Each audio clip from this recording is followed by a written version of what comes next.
Sweet Child of Yours, a novel by Honey Stone, narrated by Susan Alison. Chapter 1. Sarah Watersfield stacked her basket with the last few items. A packet of oatcakes just in case Peggy didn't eat wheat, a wedge of crumbly cheese, tea bags, of course, tea bags. She looked around, wondering what she'd forgotten, and spotted the biscuits. Oh, she had to have some of those. 2 packets of chocolate biscuits went into the basket, one milk chocolate, the other dark. It was overflowing now. The groceries were destined for her mobile library van, which was parked outside the Small Trees village shop and doubled as a lifeline to some of the more isolated houses further afield.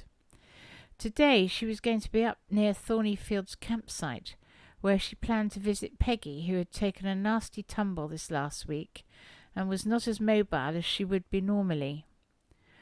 As Sarah reached the checkout, a fusillade of cursing from outside turned the heads of the shoppers in Gwen's store. Through the glass door, a large van stared blankly back at the man who was cursing it. Sarah could see it was an electric van. She thought the battery charge had probably reached a critically low level. The only way to deal with it would be to get a recovery vehicle out. By now the man had the bonnet open. Sarah could tell from the way he was staring into the inner workings that nothing looked the way he thought it should. She was prepared to bet the last time this man had looked under the bonnet of a vehicle, it had been at an internal combustion engine, not a bunch of electrical systems. Gwen Potts craned to see more clearly. "Look at that," she whispered to Sarah. "Trouble.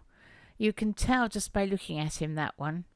And he's got someone with him, a boy, looks scared to death." Sarah always tried not to give Gwen any more fuel for her never-ending gossip than she could make up for herself, so she merely smiled at the shop owner and retrieved her card to pay for the shopping.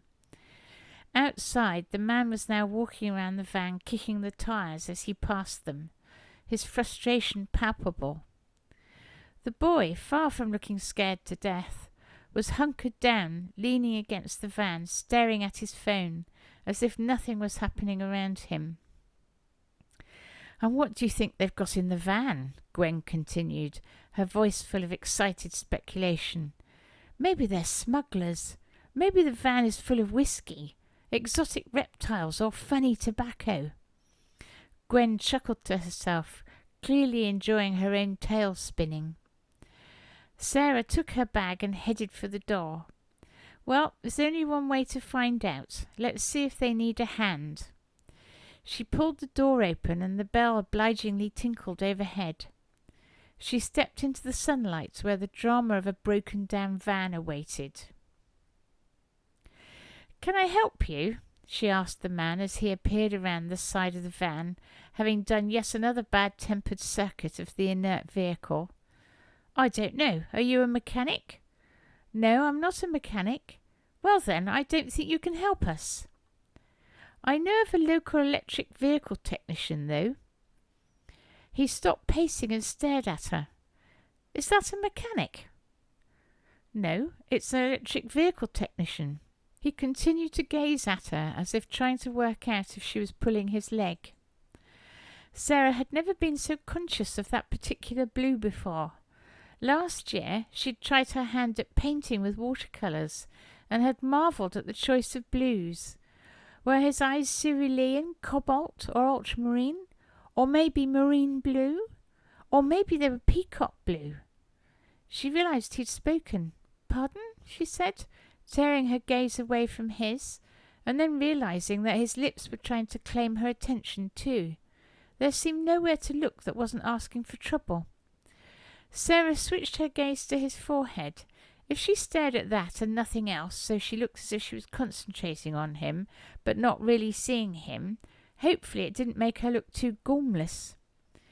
No, it was no good. She didn't hear him when he repeated what he'd said. What was wrong with her? She shook her head as if to set it right again. A rushing sound had started in her head, and that was all she could hear. So she said, Fixing electric vehicles requires special considerations due to high voltage components and battery systems, so it's best to let professionals handle the situation. She was conscious he looked puzzled, but then heaven knows what he'd said to which she'd given such a way-off beam reply. Sarah shook her head again. This wretched swishing sound. What on earth was it? Had she suddenly developed a really bad case of tinnitus? What I said was... He enunciated each word slowly, as if dealing with someone who didn't take things on board very quickly. What I said was that I'd be grateful if you could give me the technician's number. I need to get this thing working as fast as possible.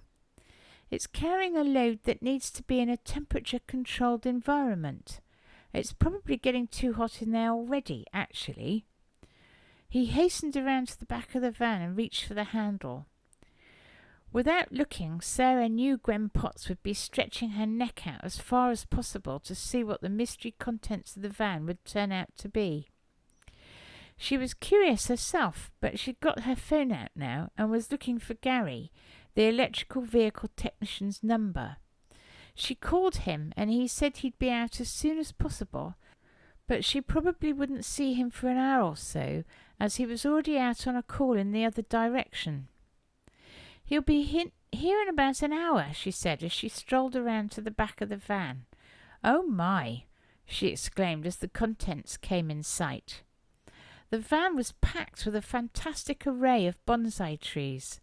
They were all strapped into their own spaces on the shelves, with protective packaging over their tender shoots. The ones in flower, crabapple she guessed, were held under translucent domes, no doubt with their planters wired into the base to keep them steady. How wonderful, she said. Are you delivering them somewhere local? Is this someone's private collection? Or are you a bonsai tree supplier? Oh, I know. You're something to do with the new bonsai nursery being built. How exciting! She beamed at the van driver. He scowled back. But to be fair, he had been having a bad day. Before she could try again, the boy had pocketed his phone and spoken. What is that? He pointed to the front of Sarah's mobile library, where she could see Puff, her little rescue dog, lying along the dashboard pad watching them. Come and meet her, Sarah said, heading for the van.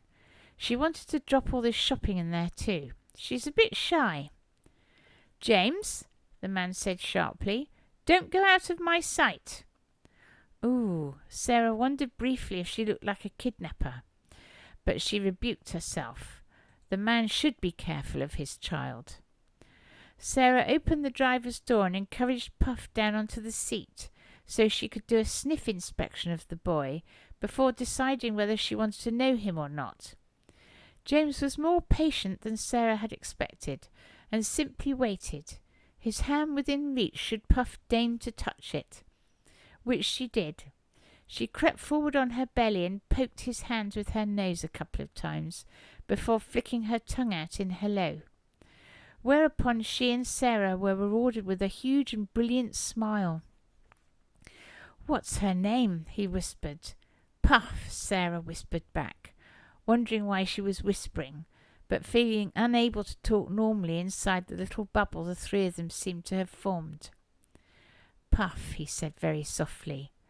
At the sound of her name, Puff's tail floated up and down again. Sarah thought Puff looked like she would have smiled if she could. She seemed to have found a friend. Sarah had never seen her take to someone so quickly before. Usually she was very reserved, except with the few she chose as her own people. But there was no reservation on show here as Puff edged along the seat until she was right up to James. She put her front paws on his shoulder. He accepted the invitation and lifted his arms to hold her against his chest. He beamed with delight and carefully pulled away from the van to show his father. Sarah knew how he felt. The voluntary trust of an animal was a precious thing. She was pleased to note that James's fingers were through her harness, though, as extra security against her jumping down. Good lad. She couldn't have been more proud of her dog. She couldn't have been more proud of this boy than if he'd been hers either. What a strange thought! It shocked her.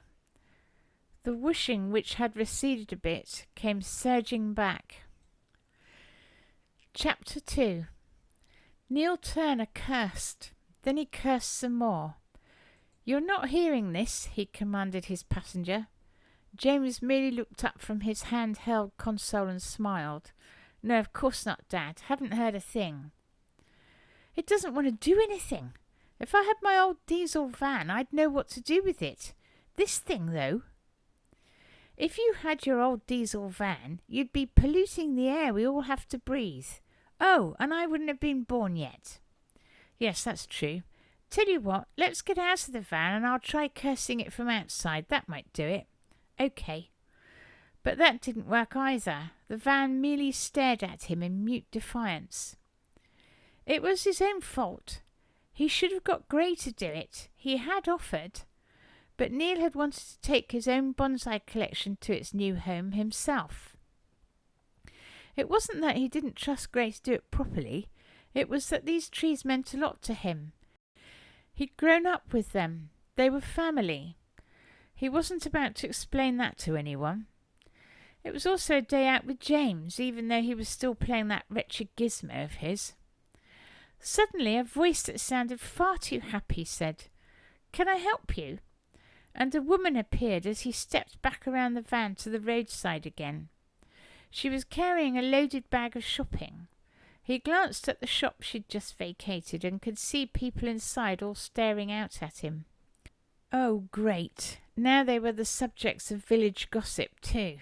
Just what he didn't want. "I don't know. Are you a mechanic?" he asked. "No, I'm not a mechanic." "Well then, I don't think you can help us." "I know of a local electric vehicle technician, though."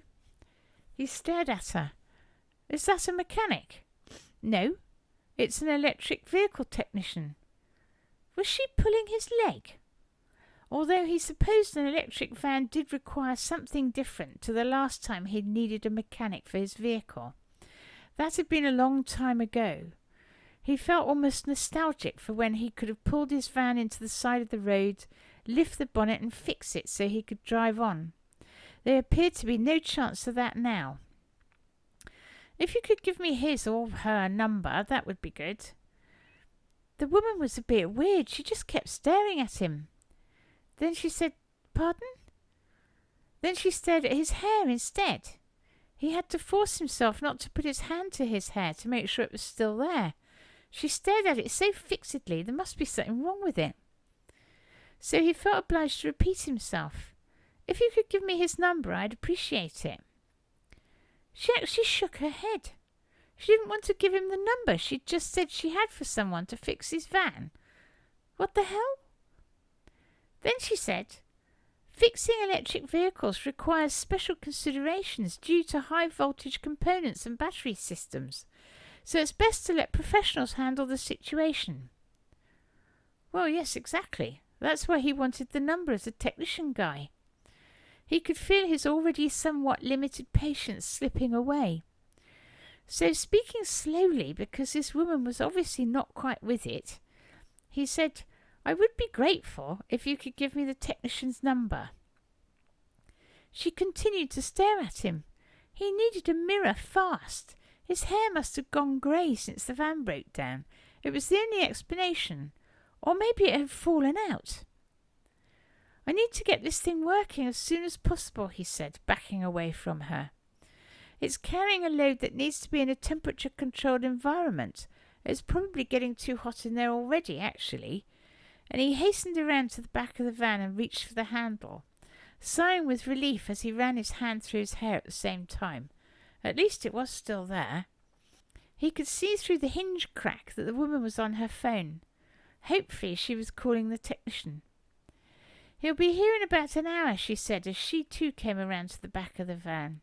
"Oh my," she exclaimed as his collection came into her view. He just managed to stop himself smiling in delight. Her reaction was just as it should be for these trees. "How wonderful," she said. "Are you delivering them somewhere local?" Is this someone's private collection, or are you a bonsai tree supplier? Oh, I know. You're something to do with the new bonsai nursery being built. Damn. He had wanted to keep it quiet, but he supposed a van load of bonsai was a bit of a giveaway. All the same, he scowled at her in the hope of stopping the questions. Then he heard James ask a question of her, and the next second his son was going off with this brightly weird woman. "James," he said more sharply than he intended, "don't go out of my sight." James acknowledged him with a wave, and Neil set about checking the packing and the temperatures, and was relieved to find that, as long as the day didn't suddenly overheat, his trees should be just fine, especially if they could get underway again in an hour or so. He was pleased with the whole transporting arrangement. It was working out well, and he could see no damage had been inflicted on any of them. Glancing back at where James had been, but was no longer, Neil's heart stilled for a second before galloping on. He ran over to the other van, only to see his son sitting on a bench in the back of it, surrounded by books. The whole van was lined with books. James appeared to have acquired a fluffy scarf, too. As quietly as possible, Neil backed away. It was good to see James with his head in a book, no screen in sight. He wasn't going to disturb him for anything.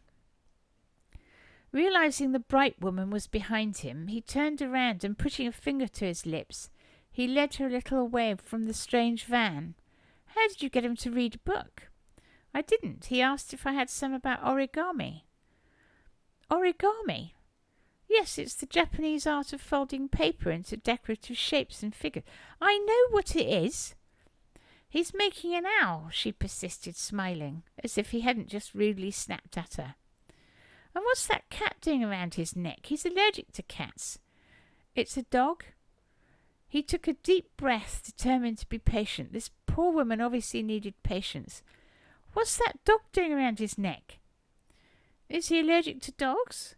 "No, not as far as I'm aware." "Then he'll be all right." "Let's try this again. Why is there a dog around his neck?"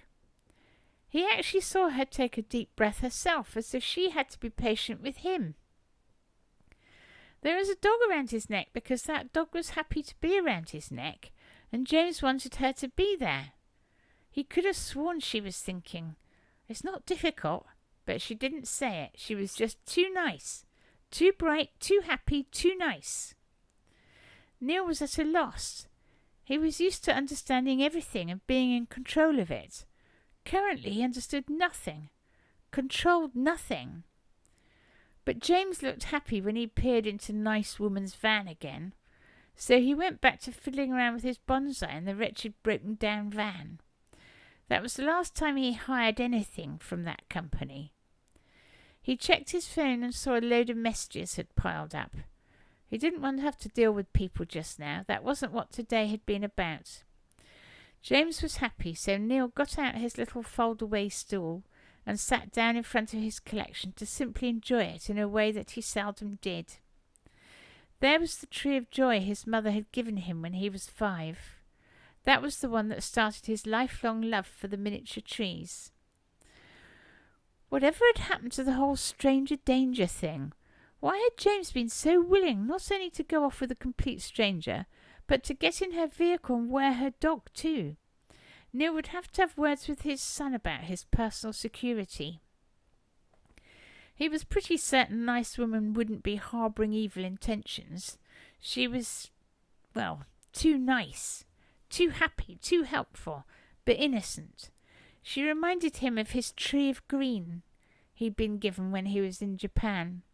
It was such a fresh green in the way it grew that it always reminded him of when he was that way too, when he was still optimistic. He'd look at it sometimes and find himself wondering what had happened to that open-hearted, optimistic boy. It made him search out his tree of knowledge, which he'd somewhat dramatically named when he found it in a famous bonsai centre in Japan, after being totally let down by his family when he was 17. He'd been bitter and angry, and the tree's gnarled, twisted spikiness had seemed to mirror his new outlook on life.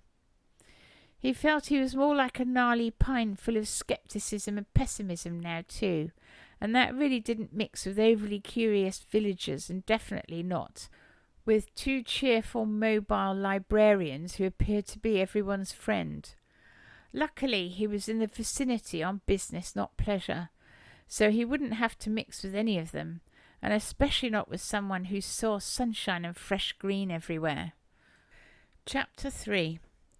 Sarah was happy that James was ensconced in her library van with Puff around his neck, but she was anxious about Peggy and her groceries, which were still here and not where they should be.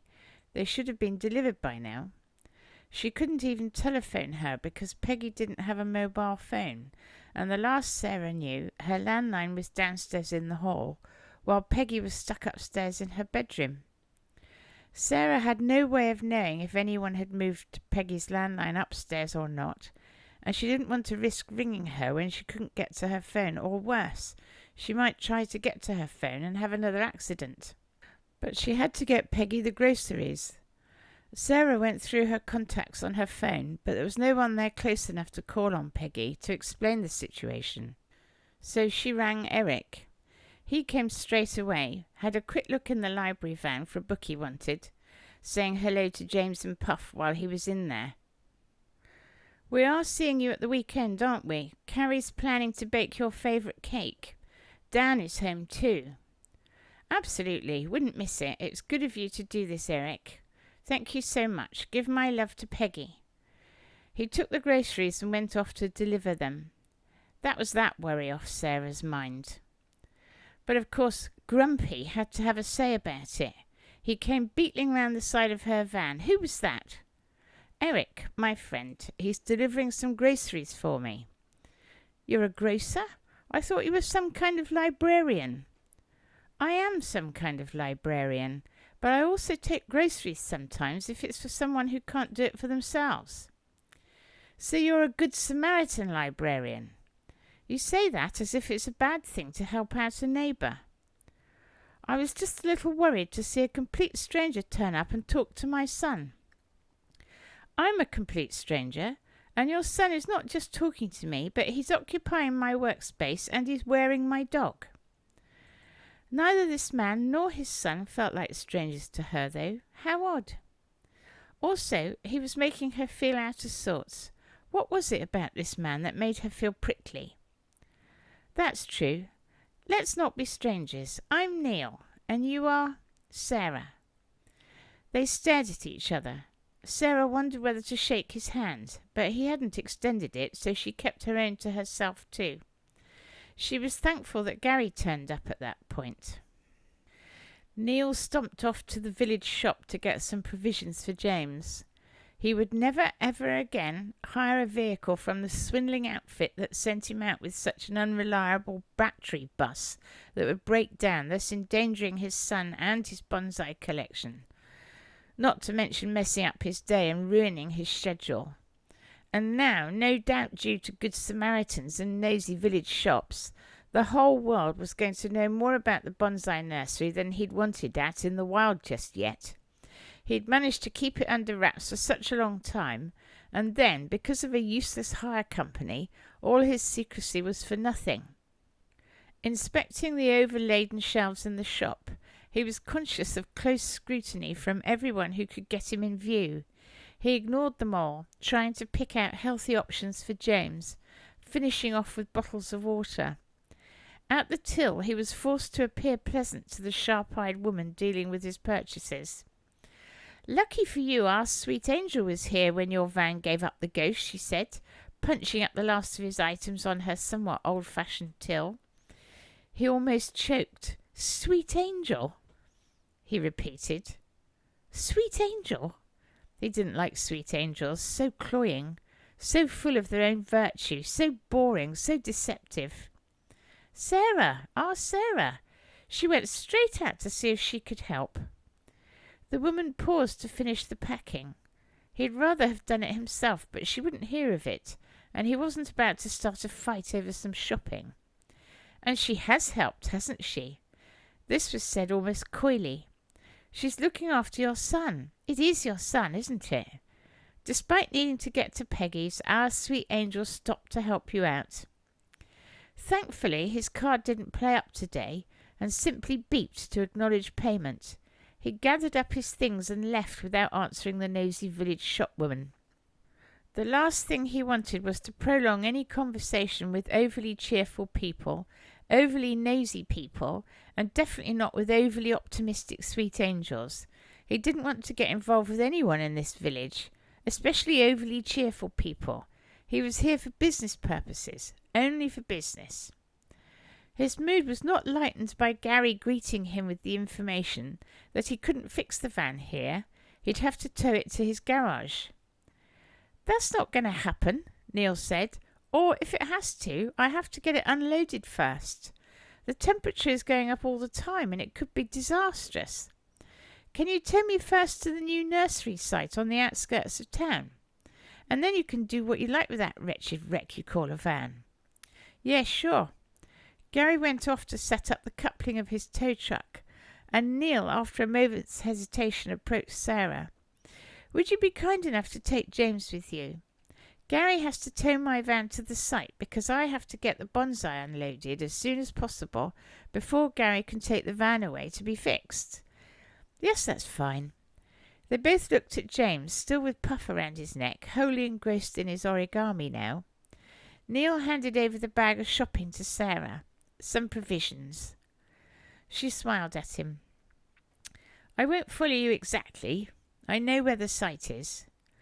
Neil had a twinge of worry. He was letting his son go with a complete stranger in her van, and they'd be out of sight. But he knew some people didn't like following other vehicles. It could take their attention away from the road too much. So he wasn't going to argue with that. But to let James go with someone he didn't know... "Maybe he should come with us in the tow truck," he said. "I'm sorry, but I don't know you. You might be a terrible driver for all I know," he added, trying to soften it a bit, conscious of the look of hurt on her face. Although what she was reacting to he had no idea. He could easily have said that for all he knew she was an axe murderer, and he hadn't.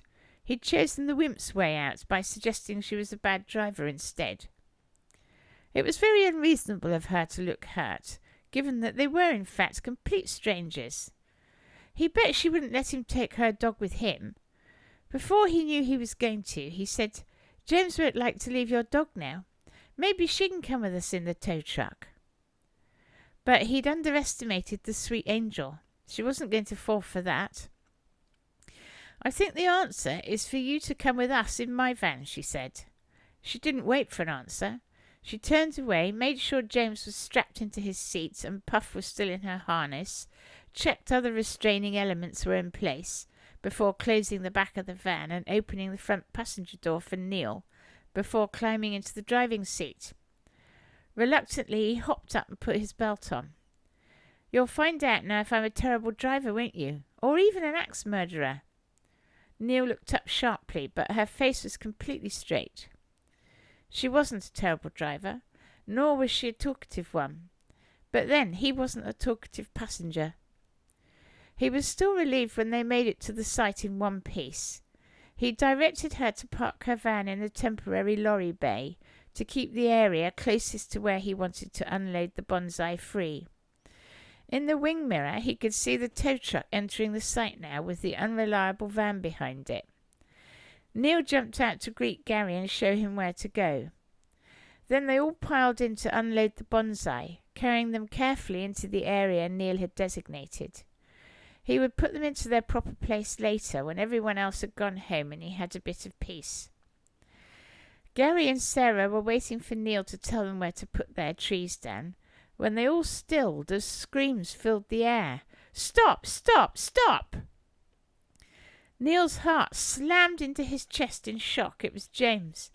James was screaming at the top of his voice. James! Neil bolted out of the door, down the corridor, down the ramp and outside.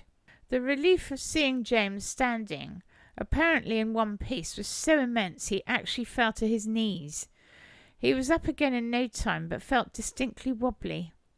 He got to his son as Sarah and Gary did. James was gabbling now. "I'm fine, Puff's fine, I'm fine, but I couldn't stop it." And he pointed. Following the direction of his gesture, Neil saw that a massive truck carrying steel girders for the new retail unit appeared to have caught the supporting pillar of a temporary warehouse, bringing it down onto Sarah's mobile library.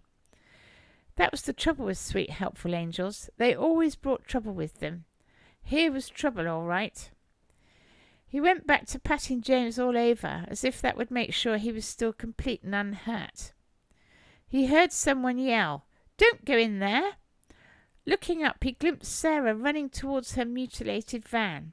She tried one door, but it wouldn't open. The bodywork was too buckled.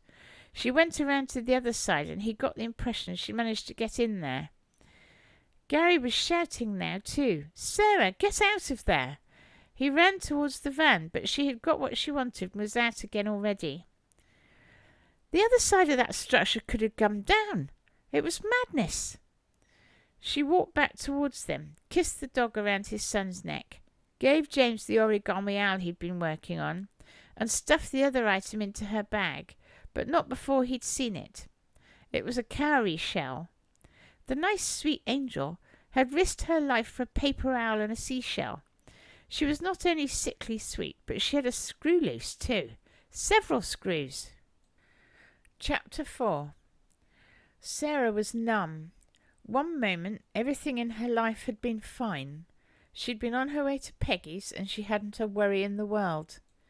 The next moment, she'd lost her library, her living, her transport, and gained fluctuating tinnitus. She couldn't take it in. The one overwhelming compensation for any of it was that she'd immediately seen that James and Puff were fine. She stared at them and suddenly felt the need to sit down, which she did, more heavily than she expected, on the ground.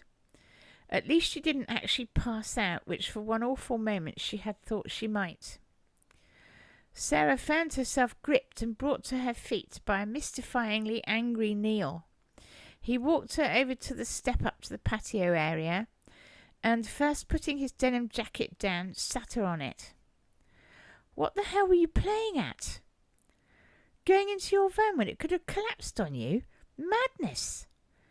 He apparently didn't need any input from her. He just wanted to rant. She'd let him get on with it then. He rumbled away and she zoned out, her eyes still fixed on James and Puff. Every now and then a word or two got through. He seemed to be mad about an origami owl now. Oh, and then a seashell. Sarah gradually realized that silence had fallen. She roused herself enough to turn to Neil. "Oh, I've got your attention now, have I?" he demanded, but his voice had calmed and he spoke almost soothingly.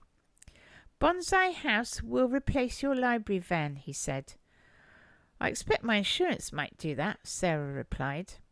"Then you'll have to make a claim and that will count against you. No, this is down to Bonsai House. It must pay and it will pay." He looked angry again, and Sarah felt sorry for the Bonsai House CEO if he had to face down this Neil chap. But he seemed intent on doing just that on her behalf, which was very nice of him.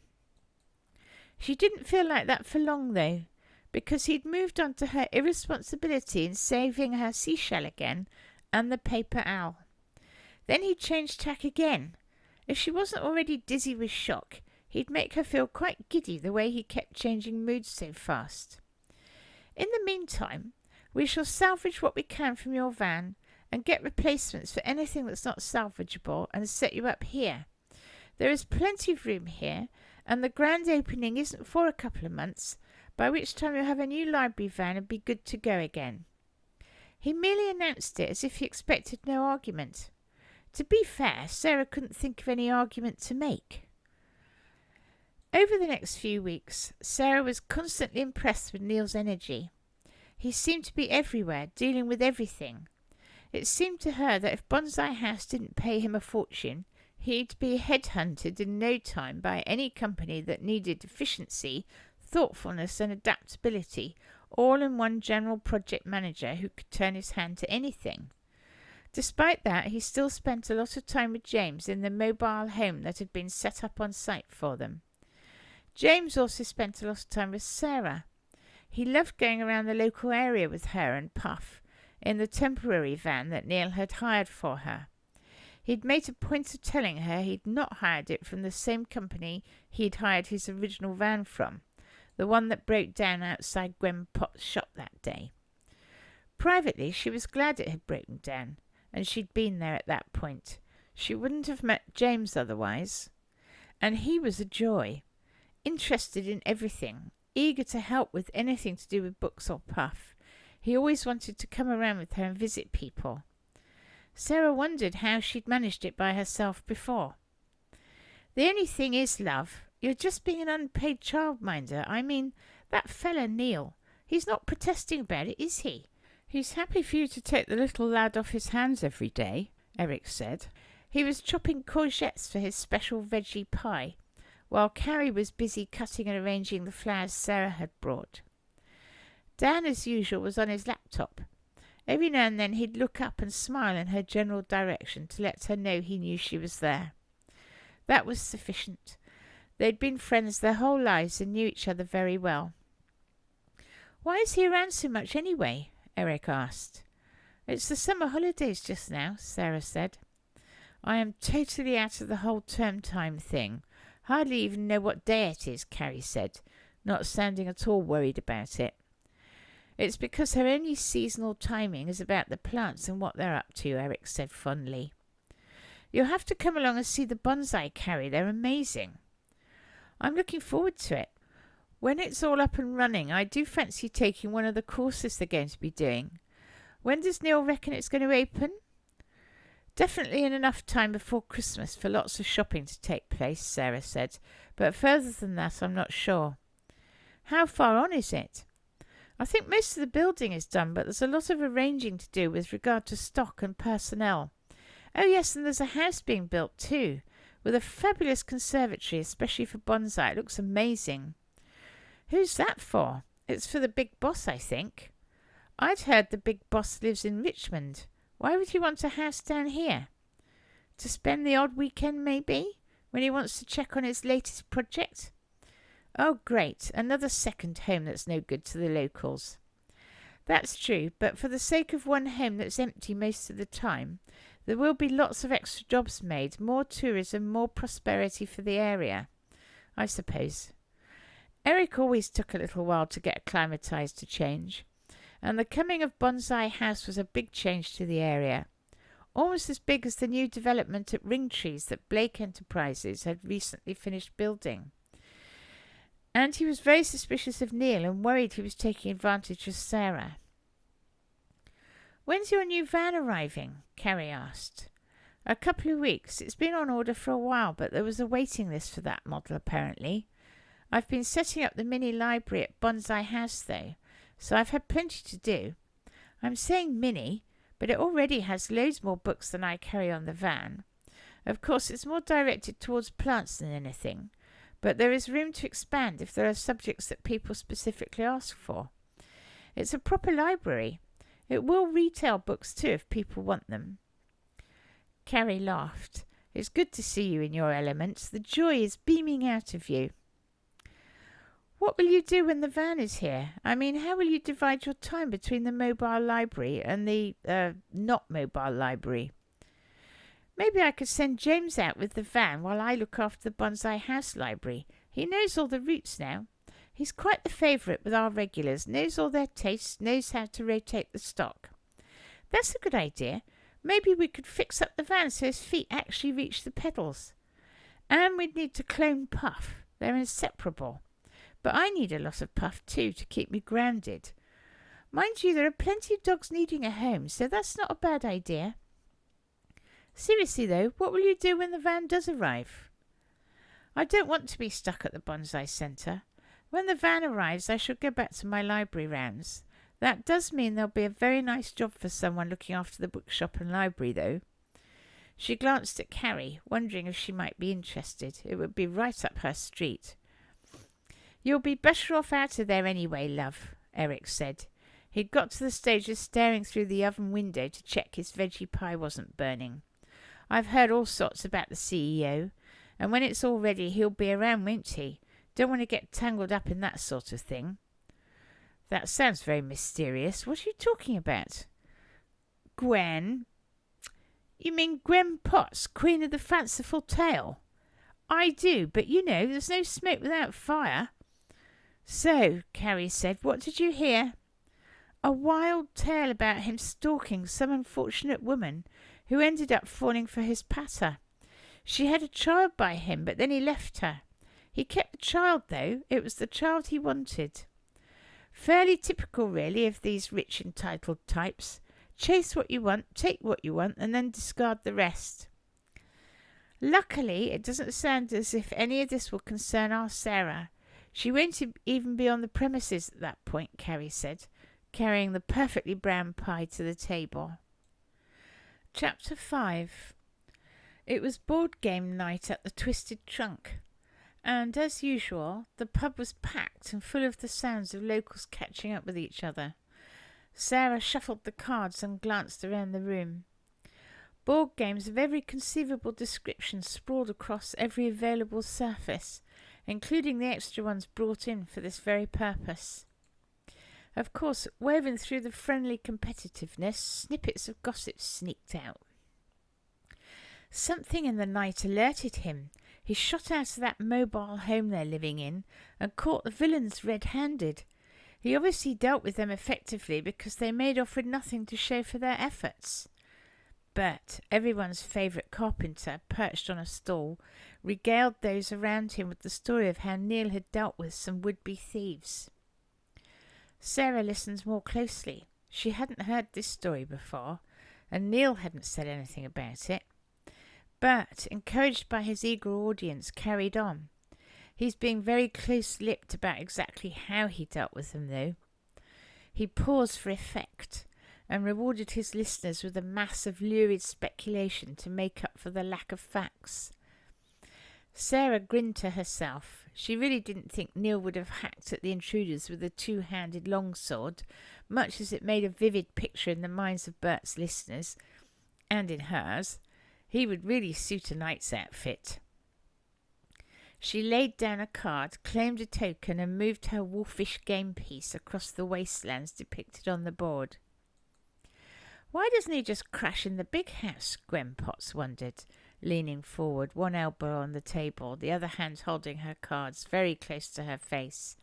Surely that would be a great deal more secure than the mobile home he's been supplied with. I mean, there's the boy to think of too. Yes, I'd wondered that too, Sylve, another player said.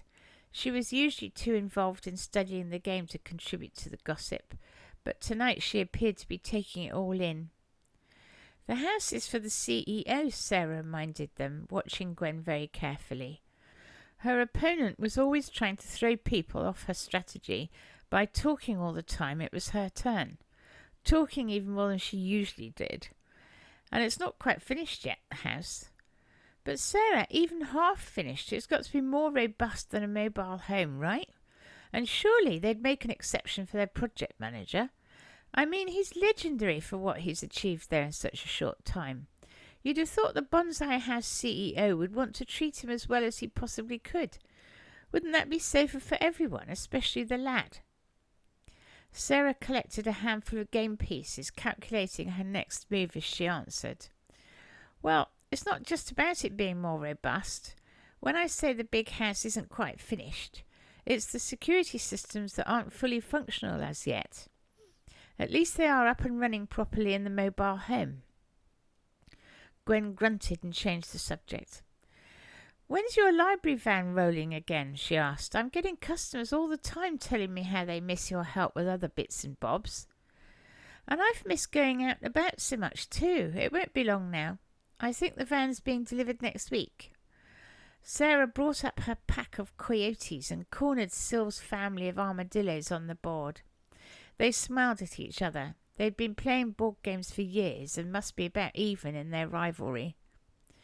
He's very good looking, Sylve said, trying to sound casual as she studied her cards.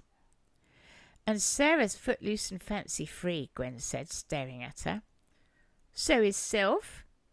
Ah, but he needs someone to look after that boy, Gwen said, and Sarah's already doing that.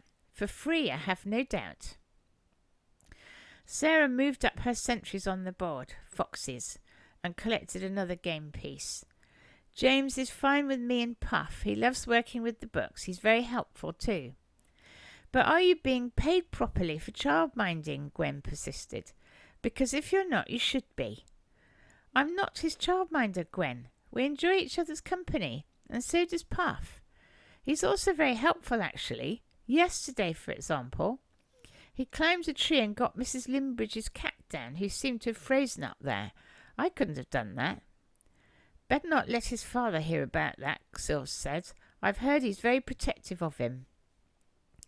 Sarah didn't mention that James had gone up that tree when she wasn't looking and got Crackle Whiskers down before she'd known what he was up to. He'd then paid for his impetuousness by sneezing for a couple of hours, being allergic to cats. He reckoned it was worth it, though, because Mrs. Limbridge was so grateful she'd given him a tenner and a whole plate of homemade cookies. The tenner had gone into his secret stash where he was saving up to buy his father a special bonsai planter for Christmas. Neil sat at the small table in the sitting room of the mobile home. He was trying to sort out the paperwork. It would seem he needed to be more on top of it, or it multiplied when he wasn't looking. He was much happier working alone, but the time was fast coming when he would have to get a personal assistant for all the admin. There was so much of it. Today his concentration kept wandering. Sarah Watersfield was becoming an increasing presence in his and James's life, and in his head. This didn't help his focus. But he didn't begrudge her that. Quite the reverse, in fact. The way she and James had got on so well right from the start was awesome. Neil had trusted her immediately, probably because she was Small Trees' sweet angel. He snorted, but even so, he knew he could trust her to keep an eye on James when he was snowed under with work. It was such a relief to have someone like that so handy. But that was the problem. She wasn't being paid for the time she spent with James, and he felt she should be. Apart from anything else, she had her own commitments. Plus, the new mobile library service would be starting up again next week with the delivery of the new van. Yet increasingly she seemed to prioritise keeping James company, which was brilliant, but Neil felt uncomfortable about taking such blatant advantage. He couldn't work out how to bring it up with her, though. What if she took offence? What if she assumed that he doubted her motivations or willingness? He didn't at all. He valued what she did more than he could put into words.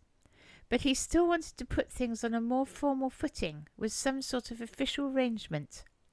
It would make the boundaries clearer and more honest. His experience with Natalie, James's mother, had severely dented his ability to navigate relationships, especially ones that involved putting feelings into words, and he was never going to give out anything about himself again that could be used against him. Neil grimaced. The memory of the whole Natalie experience was still too raw to think about for long. This thing with Sarah was, thankfully, nothing like the thing with Natalie, but he did need to find a way to show his gratitude without making her think he was trying to take advantage, or worse, buy her affections. The thought of complicating his life with misconstrued intentions was something he couldn't risk, emotionally or otherwise. Still undecided about how to do it, he got up and fetched another coffee. He also needed to consider the incident with the intruders last week. It had been a reminder of how exposed they were out here. It was disappointing, too, to have his ideas of a rural idyll so severely smashed. That's what came of deluding yourself with high-flying ideas, whether about people or about places. Maybe he should reconsider moving into the main house once the security systems were operational. The idea held little appeal, though, and he resisted that option. The big house represented more than just a physical space. It was a showcase of status and exclusivity he wasn't keen on embracing. Anyway, he and James were very comfortable right here in the mobile home, just the two of them against the world. That decided it. Security would be better served by increasing measures around the entire Bonsai House site, starting with some upgraded CCTV coverage. He needed to keep his focus on getting the nursery established and thriving, and not get distracted by unnecessary frills and extras, nor by Sarah Watersfield. Chapter 6. Sarah stepped back as a sleek electric van drove past her and parked outside the loading bay of Bonsai House. It looked smart, but she was on her way to the library inside to give it the finishing touches before it could open to the public, so she couldn't stop and gaze enviously at it. As she opened the door, Neil and James came hurrying out. They passed her and waved, but didn't stop. They were both grinning, and she wondered what that was about. She went on inside, and after about half an hour, she'd done the bits she wanted to do and got up to leave, just as James came running in.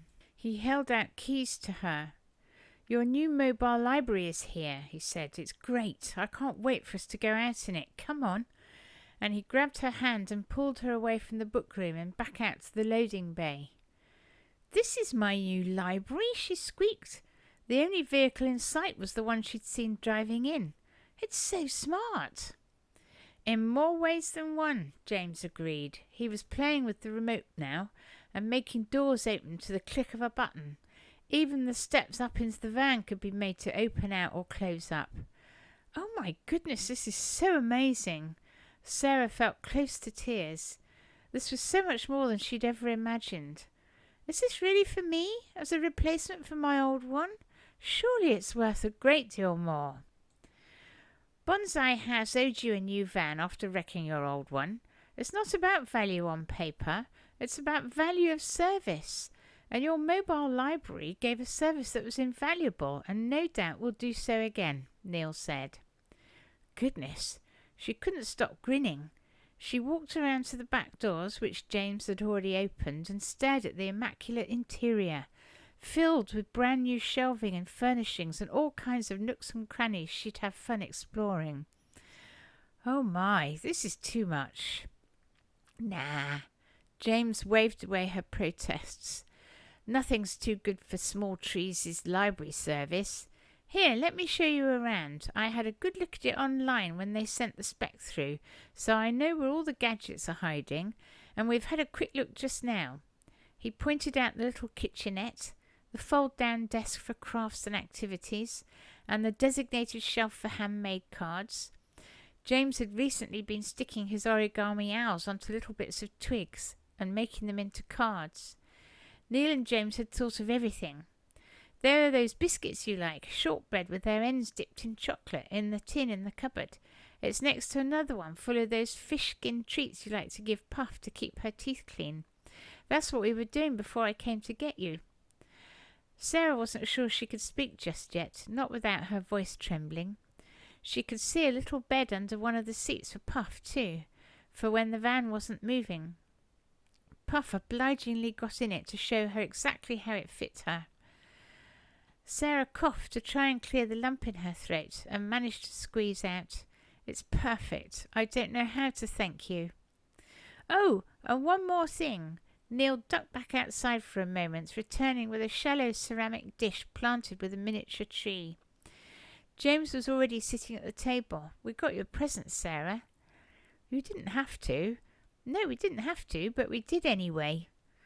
Neil carefully placed the bonsai on the specially fitted holder by the window. "Ginseng ficus, to welcome you aboard, so to speak." Sarah stared at the tiny gnarled tree with its delicate leaves, rendered speechless. It made this amazing gift of a van complete. "And look, Sarah, there's a little railed-in area by the window for your shell." James looked at her so hopefully that she dug into her bag, found the shell and put it in place. It fit perfectly and would be safe there. A stray thought told her how lucky she'd been the day Neil's hired electric van had broken down outside Gwen's village shop. Sarah could hear James and Neil's discussion rumbling away in the background as she busied herself arranging her books. Quite a few had been salvaged from the old van, but there were also boxes of brand new books with their wonderful brand new book smell to unpack and classify and put into the system so she could find them again. There was also the facility to lend e-books and other digital content from this van. Sarah made a mental note to find a quiet moment to brush up on the systems and devices. But for now, it was the handling and organising of the books that she was enjoying so much. It would be good to get out on the road more regularly again too and see everyone. She'd made a few calls recently in the hired van, but it hadn't been the same. It hadn't been set up properly. Most importantly, it hadn't been hers. And the backdrop she was experiencing just now, with the interplay of Neil's deep rumbling voice interspersed with James's high-pitched laughter, was bliss. It was exactly as she'd always imagined it would be when she had her own family. All happy and agreeable, laughter and discussion, doing stuff together. She knew she was daydreaming, but she would continue for as long as she could. Suddenly Sarah realised the voices had stopped. She looked up and saw James in the doorway, gesturing for her to come outside. Sarah, come and see this." Putting down a new copy of her favourite birdwatcher's handbook, she got to her feet and stepped out of the van. She stopped in amazement. Somehow Neil and James had constructed an awning that came out from the side of the van. Under it was a table and chairs and a small bookcase, a dog basket, and a separate table with a coffee machine on it. She couldn't see where the electrical lead went, but she had no doubt the machine would produce fragrant coffee. James led her to a chair and sat her down in it before he and Neil also sat. Neil leaned over and flicked on the espresso machine and produced from somewhere a plate of pain au chocolat. "Everything's foldable, Sarah," James said, gesturing around the furniture. "And the awning itself comes out at the click of a button. It's perfect.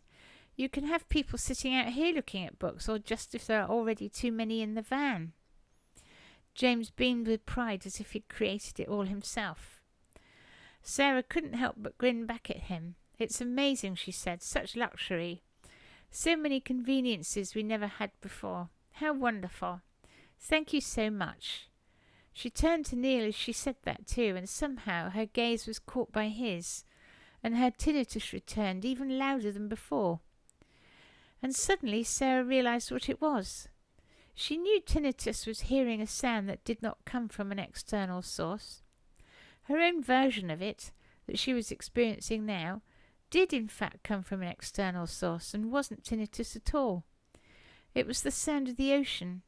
It was a happiness so vast it was hard to comprehend, and the last time she'd experienced it was when her mother was alive. She was instantly transported back to that day at the beach. She'd been crouching at the water's edge, mesmerised by the way the water came and went, swirling back and forth the hem of her long summer skirt, along with strands of her hair that had come loose from her ponytail. Her feet had been half submerged in the sand, and she'd been tracing patterns when the sea went out, which were cleared away when it came back so she could do it again. When her fingers brushed up against something smooth like porcelain, she dug it out and stared at it as it lay on her hand. It was a seashell, larger than any that lay scattered around. It was glossy, oval and rounded. The dome of it was a caramel colour speckled with burnt toffee markings. The underside had a long toothed opening. It was beautiful. She'd immediately run up the beach to her mother to give her the most precious thing she'd ever found. Her mother had pulled her onto her lap. Sarah remembered her father had his arm around her shoulders, and they both gazed down at her as if she was the centre of their world. And then her mother had said to her, "With this shell you can listen to the ocean wherever you are, however far you might be from it. You can bring yourself back to this moment whenever you want to, back to this moment of bliss." And she held the shell to Sarah's ear. Neither of her parents had ever been the same after that day. Her mother had suddenly taken ill and died. Her father withdrew into himself, and no matter how hard she tried to please him, nothing worked, and he remained distant until he too died. The cowrie shell from that day could still take her back to the time before her world shattered. Every time she held it to her ear, the sound that filled her senses was immediate and enveloping, with its soft continuous whoosh that mimicked the ocean's breath. She could close her eyes and feel those golden days again. The adult worries of her life would melt away. This, what she was hearing now, was the sound of the ocean, but without having to use the shell. It was the sound of her world being right. It was the sound of her bliss. And as she realised it, the whooshing which had been loud enough to bring itself to her attention faded into the background as if it had done its job. It had alerted her to her new bliss. And when she looked at Neil and James, she knew it was because they were the reason. It was because she had a family again. She was stunned and didn't know what to do. So she just sat there, soaking it up as much as she could, as if she needed to make a store of it against losing all happiness in the future, as she had before. Chapter 7. You don't have to go, Eric said. You don't have to do anything you don't want to do. I do, though. He's asked me to take his mother's prescription up there. What is it about him you don't like? I mean, is it anything we should do something about? Oh, no, nothing like that. He just makes me feel uncomfortable, that's all. But I don't feel unsafe. I expect it's just his manner. Life can't be easy for him out there looking after his mother, and nothing's easy for farmers these days. That doesn't mean he has to be unpleasant, though, does it? I know what you mean, but we never really know what someone else is going through, do we? Eric patted her arm. You're too nice for your own good, he said. But still, at least your new library van is brilliant. You definitely deserve that. We'll see you at the weekend, yes? And he was off. Sarah looked back at her schedule for the day. She did not like having to go to Jethro Wolsey's place.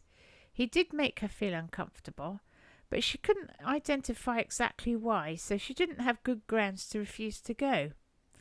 Sarah couldn't imagine herself refusing to go, even if she did have good grounds.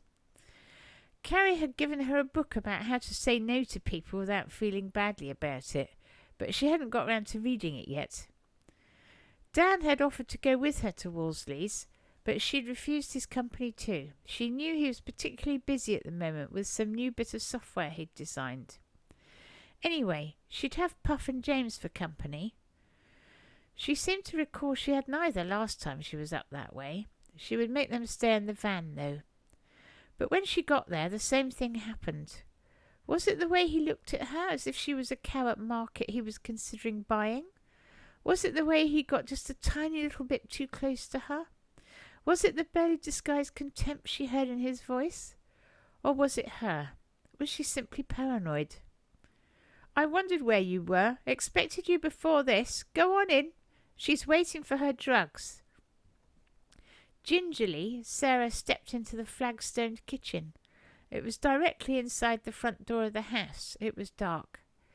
Hello, Mrs. Wolsey, it's Sarah. I've got your prescription with me. Get in where I can see you.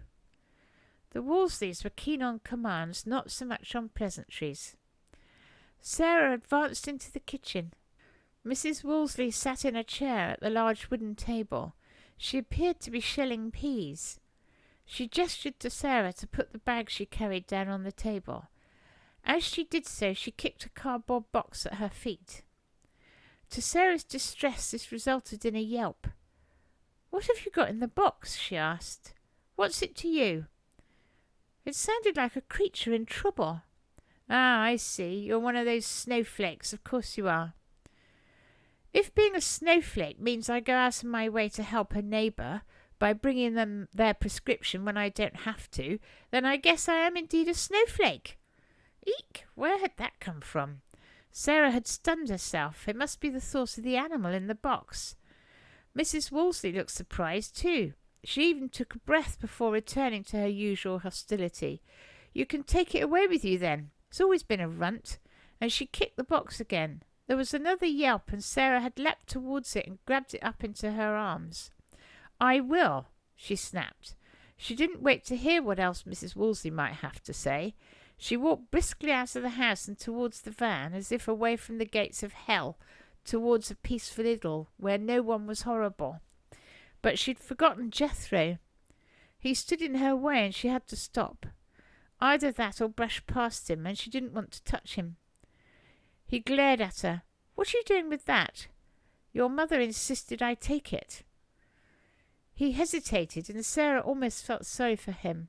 No wonder he was the way he was with a mother like that.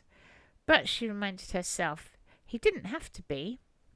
"Excuse me," she said, putting a foot forward, clearly indicating she wanted him out of the way so she could get on with her day. She could feel movement inside the box too, and was beginning to feel anxious about what was in there and did it need tending to in some way. "You're too good for the likes of us, I guess, these days. No time for a neighbourly chat now you're hobnobbing with the likes of Bonsai House CEO. "What?" "Oh, we still get all the gossip even though we're out here." "I have no idea what you're talking about." "That bloke you spend all your time with. Don't come the innocent with me. That's his son in your van." Jethro indicated the library with his head. "You know when you're onto a good thing, don't you? So why would you want to spend any time with us locals?" And finally he stepped aside. Sarah stumbled away, shocked at the accusation. Once at the van, James, who must have been watching, had the door open for her, so she went straight in and carefully placed the box on the bench next to him. "Put your belt on," she said. "Hang on to that box. We're getting out of here now. We'll stop in the lay-by on the road at the end of this lane. But just do it." James was as taken aback by her abruptness as she was herself. She clipped Puff, who'd been showing a lot of interest in the box, into her harness and climbed into the driver's seat. They took off immediately. Once parked in the lay-by, she put the box on the table and opened it to the great excitement of both James and Puff. Inside was a small fluffy dog. It looked remarkably like a slightly paler version of Puff.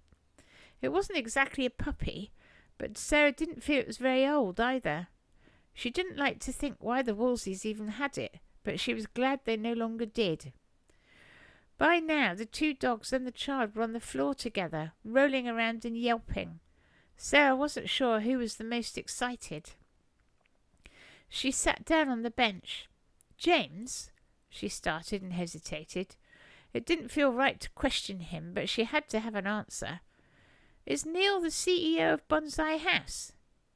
He didn't even look up. "Yes, of course," he said, in a tone of voice as if to say, "Well, who did you think he was?"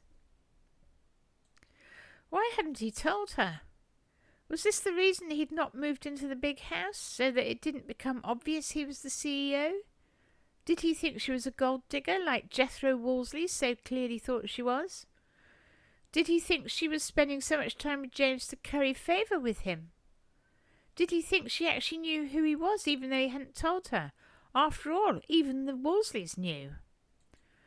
As CEO, he would be here until the new site opened, and then he'd be off to the next one.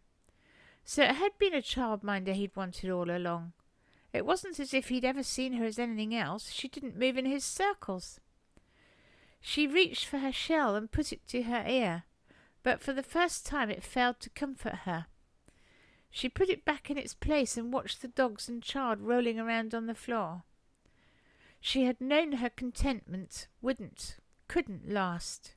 She had known it all along. Chapter 8. "We need to take this dog to Edward's rescue," Sarah said. "Get her checked out and properly registered there so that a home can be found for her."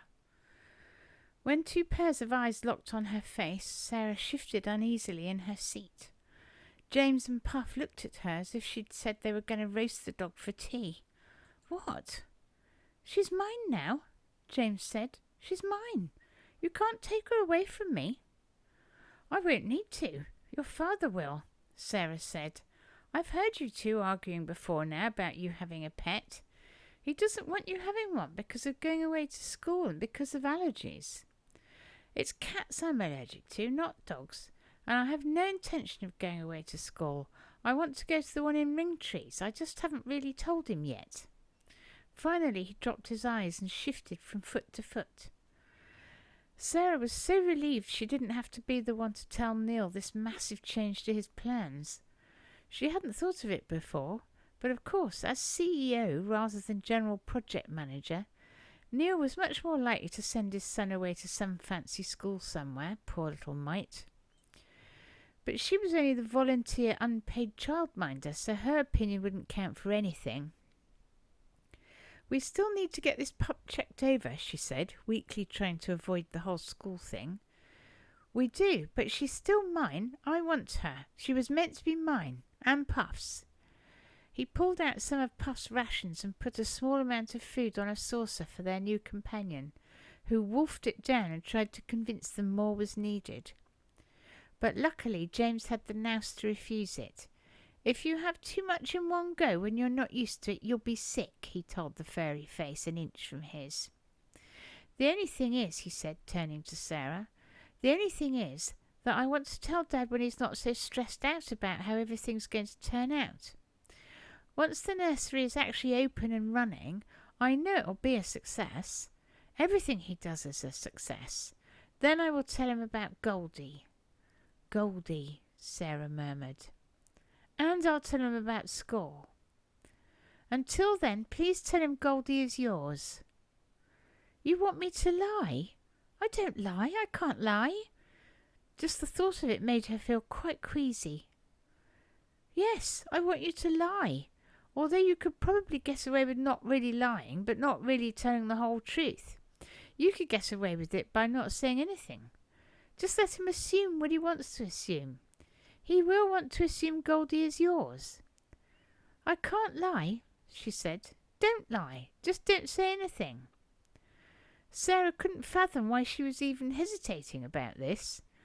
"After all," James went on, "he didn't say anything about being CEO, did he?" "No, he didn't." "Well, there you are then." And somehow that was where she was, not saying anything to Neil about Goldie being James's dog.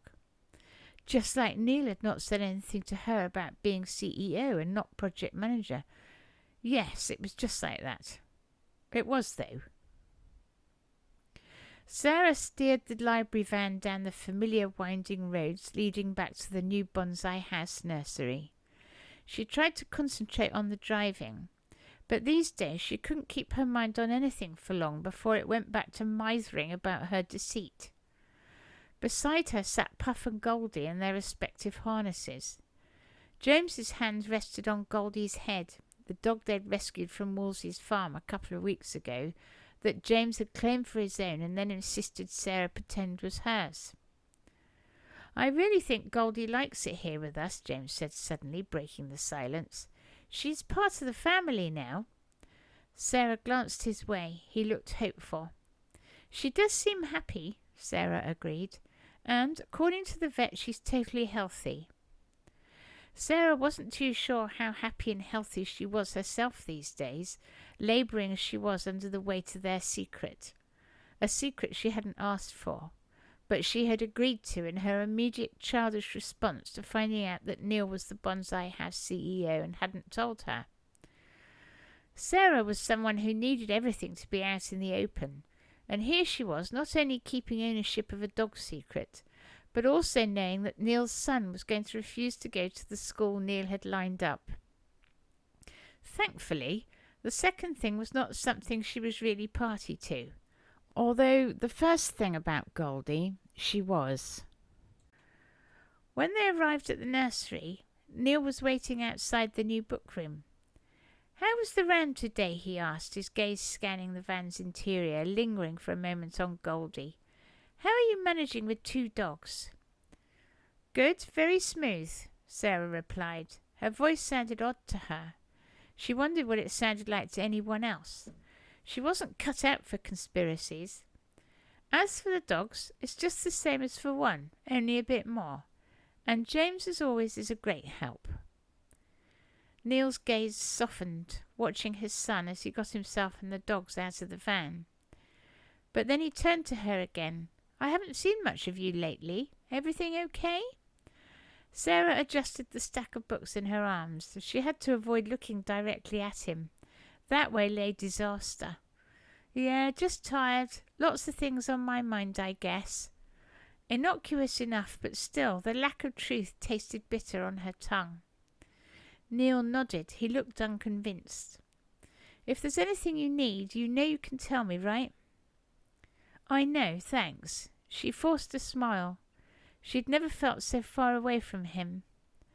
As they walked into the book room, Neil gestured to the shelves. "Could you remind me of your plan for these? I've forgotten which system we're using." "Of course," Sarah responded, setting down her books and moving to the desk. "It's all here on the computer." As she searched for the file she wanted, she was conscious of it being a welcome distraction from the guilt gnawing at her. You know, James seems really attached to your dogs. It's good for him to have some responsibility for living creatures. Thank you for giving him the opportunity. Sarah's heart skipped. She tightened her grip on the mouse. They really like him, the dogs. He's great with them. Neil studied her face while she tried not to look at him. He's lucky to have you around, Sarah. I don't say it enough, but I appreciate it. Thanks, Neil. That means a lot. She really meant the thanks, but every nice thing he said made her feel even worse for deceiving him. Later, as Neil left to take a call and the carpenters came in to put the finishing touches to the shelving, Sarah sat back in the chair watching James play with Goldie and Puff in the golden light spilling through the open door. The scene was idyllic, but yet for her it was tainted. Her decision to keep James's claim to Goldie a secret, initially justified in her mind by Neil's own omissions, now felt like a betrayal too heavy to bear. Her resolve crumbled. We need to tell him, James, she murmured to herself. It's not right holding this back. Pardon, love? One of the carpenters said. Oh, sorry, talking to myself again. She waved him off. The thought of confessing filled her with dread, but the weight of the secret was proving too much to carry alone. The time to clear the air was coming, and she could only hope that Neil would understand. But then she'd be betraying James instead. She couldn't bear it either way. Chapter 9. Neil was beginning to worry about Sarah. She was definitely not herself. He'd come back to the book room to say good-night to the carpenters and to lock up. James played with the dogs just outside while Sarah was at the desk. He watched her fiddle with the computer. She wasn't really doing anything.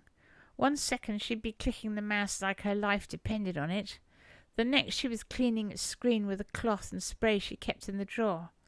Then she rearranged the pens in the container on the desk and got up to get some water to give to the bonsai on the desk. He'd have to give her his talk about overwatering bonsai. She'd kill it at this rate. You're sure everything's all right? He pressed, unable to shake off his concern. She nodded, once again not meeting his eyes. Yes, everything's fine, thanks. Just a lot of things to think about, you know. She even tried a laugh, but it came out as a whimper. She was hopeless at deception. If they were better friends, Neil would feel obliged to tell her she needed practice. There was obviously something very wrong. Neil leaned against the bookcase, studying her intently. The distance between them felt like miles now compared to only a week or so ago. It was deeply unsettling. Was there too much on her plate? Was she thinking of leaving Bonsai House? Leaving James? Leaving him? Sarah, if it's getting too much, you can talk to me. We can adjust things, maybe cut down on some responsibilities. Sarah paused, her fingers hovering over the keyboard. She finally looked up, her gaze meeting his for just a moment before darting away. I appreciate that, Neil, I do. It's just been a long day. The room fell into an awkward silence, broken only by the occasional laugh or dog's yip from outside, and the clicking of the mouse under Sarah's hand. Neil moved closer, compelled by a need to bridge the gap growing between them. He reached out, hesitated for a moment before placing his hand on her arm. She flinched. She'd obviously not realised he was just there. His concern accelerated. Sarah, whatever it is, we can sort it out. You're not alone in this. He removed his hand from her arm as he felt her muscles tense under his touch. She turned to not quite face him, an expression on her face he could not interpret. I know, Neil. I'm sorry if I'm being a bit distant. It's just been hard to juggle everything. And before he knew he was going to do it, Neil's hand swooped to cup her cheek, an affectionate gesture that shocked him. Sarah didn't move, not a fraction. He said, You've been amazing with everything, Sarah. James adores you, the dogs adore you, the villagers all adore you, and... For the first time for what seemed an age, their eyes locked. The world seemed to pause in its turning. The air left the room, silence filled the evening, and Neil, as if he'd been taken over by something outside himself, found he was leaning into her, pulled forward by the appeal of her presence, the potent charm of her very nature. His lips were so close to hers now. He could feel warmth growing between them. It was heating up fast. Just as they touched, a loud bark echoed through the room, followed by a chorus of yelps as Puff and Goldie bounded into the room and flung themselves at Sarah. Neil stepped back, a flush creeping up his neck. Sarah laughed, the sound more genuine this time, though her cheeks were tinged with red. "Looks like we have chaperones," she joked, bending down to pet the dogs. Neil laughed softly, running a hand through his hair, equally embarrassed and relieved. "Yes, it seems we do. But thank goodness for them. He'd been too close to doing something really stupid. He knew better as well. Things had better be put back on a more businesslike footing forthwith." Neil watched her with the dogs, the way her eyes lit up, her easy smile returning. It struck him how integral she had become, not just to Bonsai House, but to his and James's lives. The thought of losing that, of seeing her less, left a hollow feeling in his chest. But he had to be the responsible one around here. He had to make things more official again, less informal. "Listen, Sarah," he began, proud that he managed to keep his voice steady despite the tumult inside. "Whatever you need, time off, help with the dogs, anything, just say the word. We need you here at Bonsai House." He wanted to add that he and James needed her too, but forced himself not to. Sarah smiled. "Thank you, Neil, that means a lot. And don't worry, I'm not going anywhere. It's just been one of those days, you know." Neil nodded, relief washing over him. She hadn't been thinking of leaving then. "I know, and I'm here whenever you need to talk about anything." How could he create that gap between them again? The one where they were all friendly but not dependent on each other. He would have to find a way. It would be a lot easier when James was sent off to school next week. He'd be much more successful then at erecting the required barriers.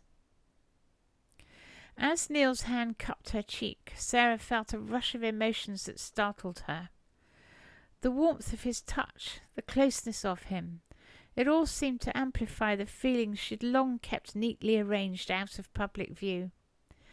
Yet, as he leaned closer, his eyes searching hers for her reaction, her heart wasn't just fluttering with potential joy. It was also heavy, laden with guilt. It made this precious moment feel undeserved, tainted even. It wasn't a huge lie or omission, but it was a lie. It was a secret about his son she was deliberately keeping from him. The fact that it was James who'd asked her to keep the secret was no excuse. However, now was not the time to reveal her deceit, not with Neil so near. She wanted to lean in, to experience the kiss, to feel the connection that seemed so natural, so right, so golden. Just as their lips were about to meet, Puff and Goldie's playful interruption felt like a rescue. The closeness between Sarah and Neil disappeared, and she was flooded with relief and with regret. She managed to force a laugh, saying, "Looks like we have chaperones," but her heart wasn't in the humour. Neil's chuckle and casual dismissal of the moment did little to assuage the turmoil inside her. In fact, he seemed relieved they'd been interrupted. She was almost certain of it. He'd been relieved. She burned with resentment. One minute she'd been feeling horribly guilty. The next she'd been melting into an incredible feeling of being loved and belonging. And the next she was furious in a way she'd never experienced before. As he spoke of needing her and appreciating her, she knew he was lying. She was just a convenience for him. Her friends at the Twisted Trunk had been right. She was a really handy free childminder. Neil was still talking, something about always being there if she needed his support regardless of the issue. She nodded, her neck so stiff she was afraid it might break. And she managed a smile from somewhere, although she feared what it might look like. Thank you, Neil. That means a lot. And don't worry, I'm not going anywhere. It's just been one of those days, you know, she said. She must keep him on side until she decided what was right for her. When he left, she felt relief. She also felt a profound sadness. There had been such a golden seashell moment of loveliness, and then suddenly there was the opposite. Chapter 10. Neil pushed open the door to the mobile home in which he and James currently lived. He was preoccupied with what to give James for supper tonight. It had been a long day with more than the usual number of problems to be solved. So when a nose pushed into his leg, accompanied by excited yelps and a wildly wagging tail, he was taken by surprise. "James, what's going on?" He leaned over to pat the dog's head. It was surprisingly silky. Even so, there shouldn't be a dog in here. His son lay on the floor reading a book. He looked up and grinned. "Goldie came to visit," he said. Hearing her name, the dog lolloped over to him and flung herself down by his side. He put his arm around her. Neil could feel grumpiness rising within him and tried hard to keep it down. He knew he was tired, and he had to make sure he didn't take it out on James. "Visit, huh? When's she going home?" "Actually, no. Why is she here anyway? She should be with Sarah. That's where she belongs. We don't have time for pets." "Well, she followed me here from Sarah's van when we'd finished today's rounds." Neil noticed James didn't look directly at him while he was talking, which was odd for him. Uneasiness stirred within him. Something was going on. Neil took his jacket off and hung it on the peg, playing for time, trying to find the right words and the right tone of voice. "James, we've talked about this. We can't keep a dog. Sarah shouldn't have brought Goldie here." "Sarah didn't bring her dad. I brought her. Goldie followed me, and I thought it'd be nice if she stayed the night." Conscious that James was looking at him hopefully, Neil couldn't get his mind off the distinction between brought and followed. Had James lied to him? And even while he was thinking he wasn't going to get into this, his mouth opened and the words fell out. "So, did she follow you, or did you bring her? There is a difference, as you well know." Neil felt sick, thinking his son might have started lying to him. Maybe he'd taken after his mother after all. It was an awful thought. As James didn't answer, Neil felt badly. His son was only 9. Really, would the difference between brought and followed mean that much to him? "Look, James, Sarah shouldn't have taken on another dog when she already has her hands full with everything she does plus Puff. It's not your fault. She shouldn't be palming one off onto us, especially not to a 9-year-old. Neil felt even worse when his son's face fell, and he hugged Goldie closer to him as if for protection from his dad.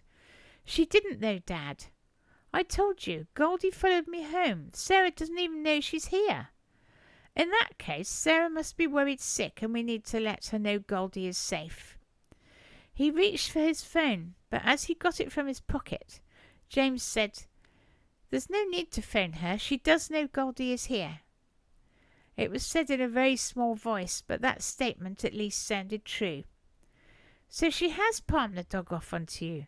Why did you take her? We can't look after a dog, James. Who will take care of her when you go off to school next week?" James bowed his head into Goldie's fur, his shoulders slumped. With an effort, Neil softened his voice. "I know you want to keep her, son, but we have to think about what's best for Goldie. Dogs need space. More than that, they need time we just don't have to look after them properly." James whispered, "I just thought maybe it'd be nice, like having a friend, you know." Neil sat down next to James and wrapped an arm around him. "I understand, buddy. I do. But we have to think about what's right for Goldie. Let's take her back to Sarah now. As for friends, you'll make loads when you start school next week." He felt James's shoulders stiffen and wondered what was coming next. Neil soon found out what was coming next when James pulled away from him and said, "I don't want to go to that school, Dad. I want to stay here with you and with Sarah and the library and the dogs." Neil frowned. That woman again, getting in between him and his son. James, that school is one of the best in the country. It'll give you a great education. You'll make new friends and do things we can't do here. It's a wonderful opportunity. But I don't want to go to it. I don't want to go away. I like it here. Why can't I stay? Are you going to live in the big house by yourself? Neil took a deep breath, trying to keep calm. You know why, James. It's not just about school. It's about the opportunities it will give you. It's also because I can't look after you properly.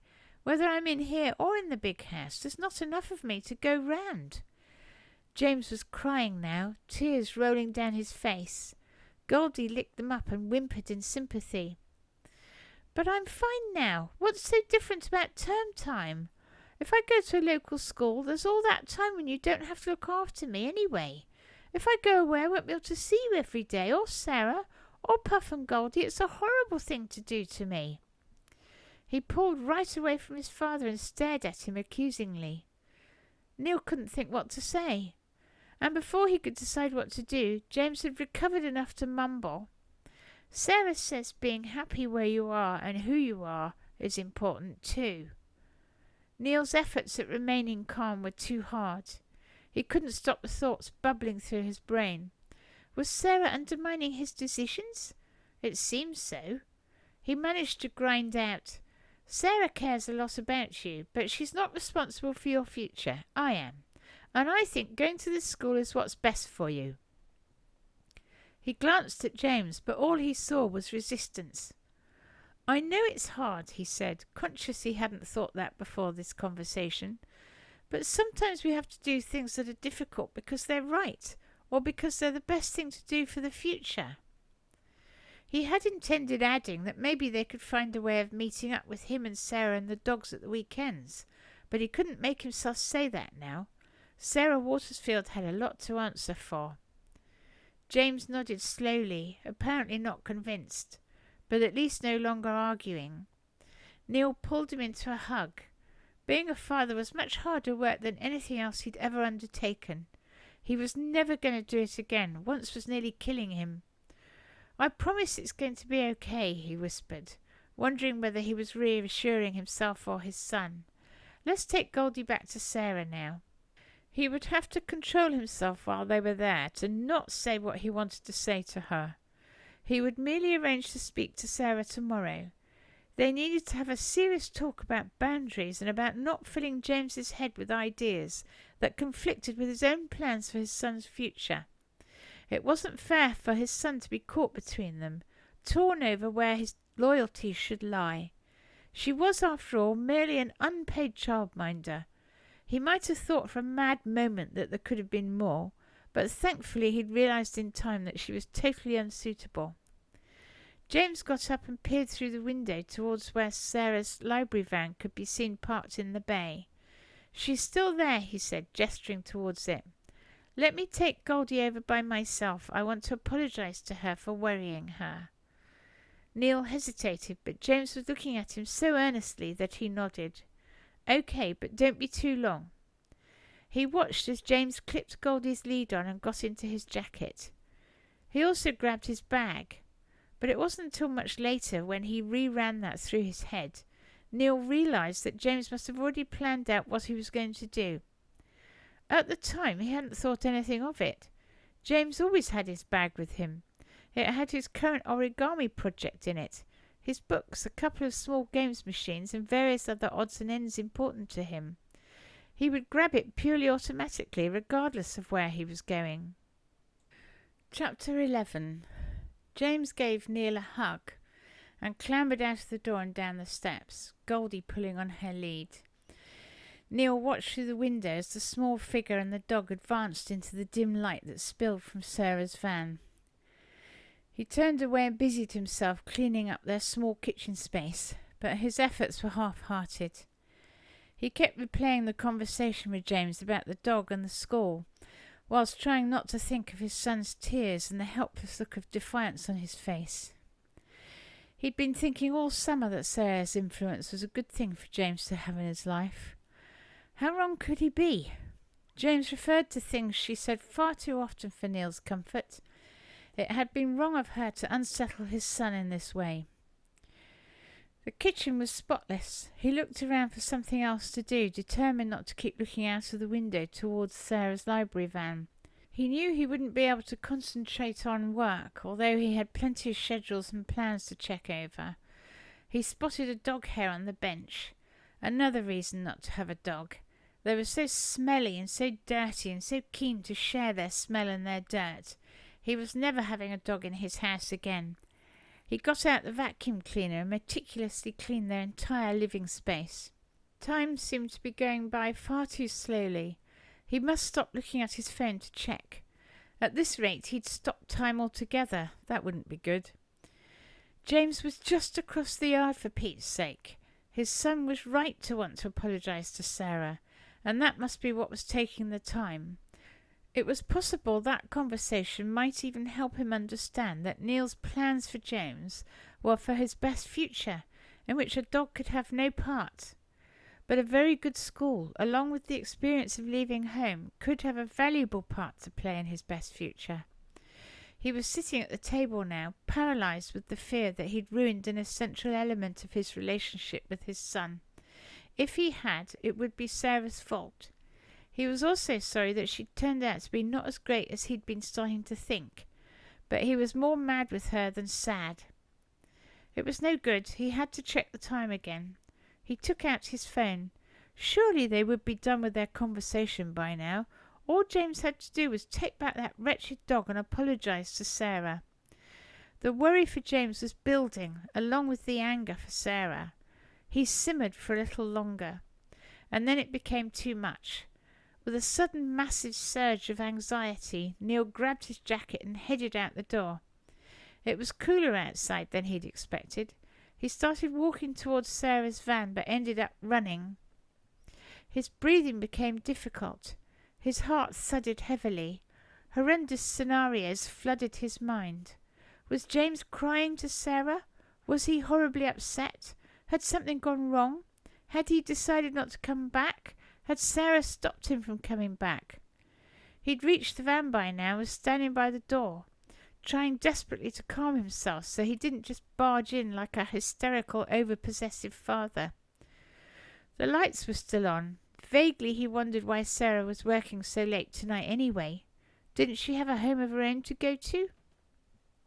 He couldn't wait any longer. He knocked on the van door, restraining himself with great effort from simply kicking it in. Almost straight away Sarah opened the door. She looked surprised to see him. "Hello, Neil. How can I help you? Are you working late too?" "You have got James in there, haven't you?"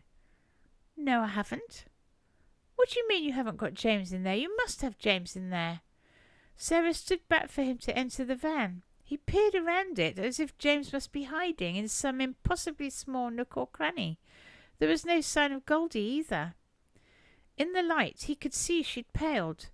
Worry and confusion transfigured her face. "He's not with you, Neil?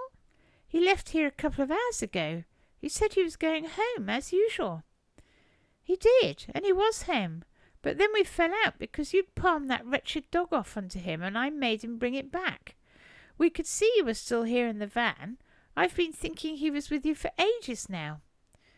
"Oh, Neil, no. He went back to yours, and he took Goldie with him.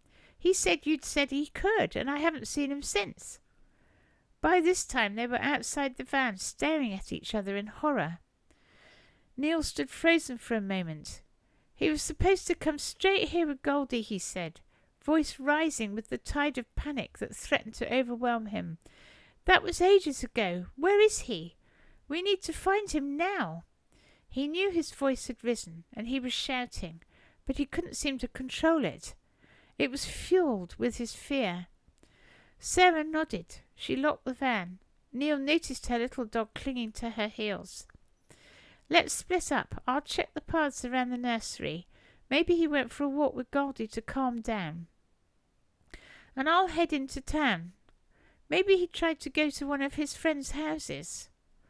Neil's mind raced with possibilities, each more frightening than the last. He pulled out his phone and dialed the local police station as he started to jog towards the main road. I'm calling the police, Sarah, and reporting him missing." As Neil spoke into the phone, explaining that his 9-year-old son was missing, he saw Sarah run in the opposite direction, her torch flashing in the darkness as she called out James's name. Neil had started calling James's friends' parents once finished with the police. Each call that went unanswered twisted the mass of dread tighter in his chest. Each call that ended in no sightings increased the blight taking over his mind. The night grew darker. Every noise emanating from the woodlands and hedges and roads they traversed grew more menacing. Neil couldn't stop his imagination from coming up with tormenting images of James, alone and scared, or worse. As the fear for James grew, so did the anger with Sarah. Fair or not, none of this would have happened if they had never broken down in the village and never met the local sweet angel. Sarah stumbled through the night. She was heading for the old mill path. It was a favourite of James's. Puff kept pace with her all the way. She seemed to know something was wrong. Methodically, Sarah swept the path with her torch so as not to miss any possible clues along the way. This was how she found Goldie's leash. It was caught in a bush. It looked complete. She could see no reason why it might have been abandoned, and could only assume that James had unclipped it from Goldie's collar and then dropped it without realising. She rang Neil to tell him she thought she was at least following the trail James had set. He said he was on his way. He'd sounded curt on the phone, but then he must be worried sick. Chapter 12. Sarah's voice had been strained but urgent when she rang to tell Neil she'd found Goldie's leash on the old mill path. His reply had been more abrupt than he'd like, but his anger with her had been bubbling up all night through this awful search. He made his legs, already aching from forced rapid walking, move even faster until he was running. His chest didn't feel big enough for all the thumping his heart wanted to do, and all the breathing his lungs were trying so hard to keep up with. Right now, nothing mattered but finding James and bringing him home safe. Everything else, every argument, every misunderstanding could wait. Only his son mattered. He reached Sarah, and they scoured every possible place from the old mill path that James might have gone. There were little areas off it all along its length.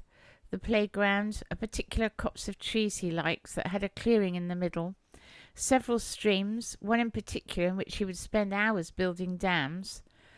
All through the night they searched. The dark seemed to go on much longer than usual. Every location returned the same result. No sign of James or Goldie. All was empty and silent. Neil's fear grew with every step, along with his anger. Streaks of morning light began to seep through the remaining wisps of night, but even with the extra illumination there was no sign of James, nothing.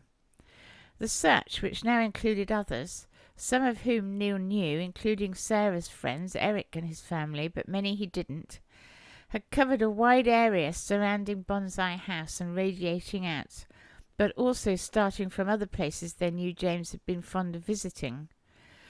And all along, Neil's frame of mind expanded into a living fury, his exhaustion stripping away any diplomatic covering. Even so, he tried very hard to restrain himself whenever he saw Sarah. He had his face muscles under such strict control they felt like iron, but still some of his fear and frustration burst out. "I wish we'd never come here. Why did I think a bonsai nursery here was such a good idea?" He saw Sarah reach out to him, but he backed away. "Before we met you, everything was fine. James listened to me. He was happy, and we didn't have this chaos." Sarah, who looked worn and distraught, recoiled from him. "I've only ever tried to help. James did talk to me, yes, but I never encouraged him to disobey you." She suddenly stopped as if she'd thought of something and couldn't carry on with her defence. He wondered what it was. "Didn't you? Did you never encourage him to disobey me? It's always about what Sarah thinks, what Sarah says. Sarah says being happy where you are is important. You encouraged him in thinking he didn't have to go away to school. How could he not want to challenge everything with you filling his head with ideas?" I've never Sarah started to say, and Neil had to look down. He couldn't stomach the hurt he'd seen on her face. He'd put that there, and he hated himself for it. The fight to resist an overwhelming compulsion to grab her in a big hug, to feel her softness next to him, to stroke her hair and comfort her was hard fought. He stepped away from her, afraid of giving in to the impulse. Then a picture of James somewhere, possibly injured, alone and frightened, and a spurt of anger fueled his words. "We were fine, just fine, before you started playing family with us." Sarah had been protesting her innocence, but then she remembered the secret she'd kept. She remembered agreeing not to tell him that James had claimed Goldie as his own, in the belief that he could persuade his father to let him keep her. Was that the start of James's rebellion against Neil? Was it her fault that a hitherto close relationship between father and son had deteriorated to this? She knew his cruelty towards her was not so much meant to hurt her as to cover his utter fear for his son. It still hurt, though. Sarah couldn't speak for a moment, but she took a deep breath and managed to stop herself sobbing before she said, "I'm sorry you feel this way, but right now we need to find him. There's no time for the other stuff." He nodded curtly and turned away. Puff pressed herself to Sarah's leg and found herself picked up and hugged hard and long, with Sarah's face buried in her fur. She took the opportunity to lick the ear within reach. Neil knew Sarah was right. He felt badly for lashing out at her, but he couldn't fully shake the resentment, the idea that somehow her influence had led to this moment. They carried on searching. All the while Neil also called anyone who could possibly help, along with making increasingly desperate calls to the police, urging them to escalate their efforts. He rounded a corner and saw Sarah slumped against a tree, barely able to stand, her dog sitting at her feet. Her face showed her exhaustion and despair, and Neil was hit with the realization of how unfair and nasty he'd been. There was no excuse for it. Blaming his behaviour on his own fear was cowardly. He ran over and put his arms around her, pulling her into him.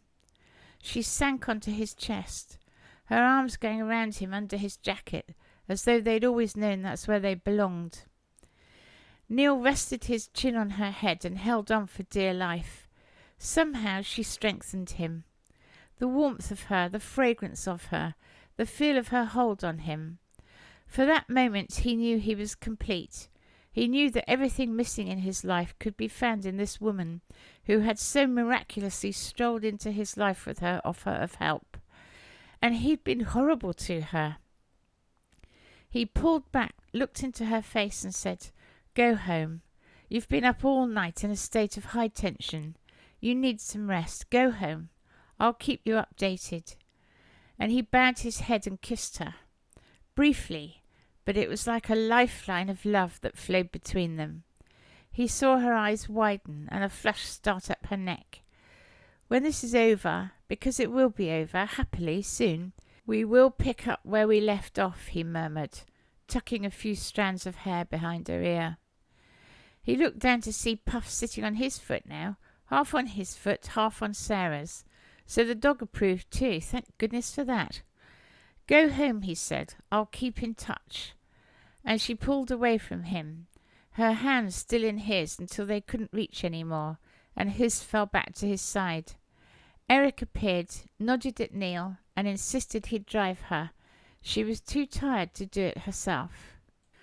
Chapter 13. Dazed, Sarah allowed Eric to lead her towards his car. The kiss had been so unexpected.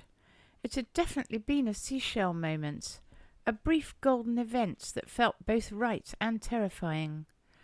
The strain of the night's stress had disappeared in the face of Neil's sudden display of affection, but now they'd parted it all came rushing back, worse than before.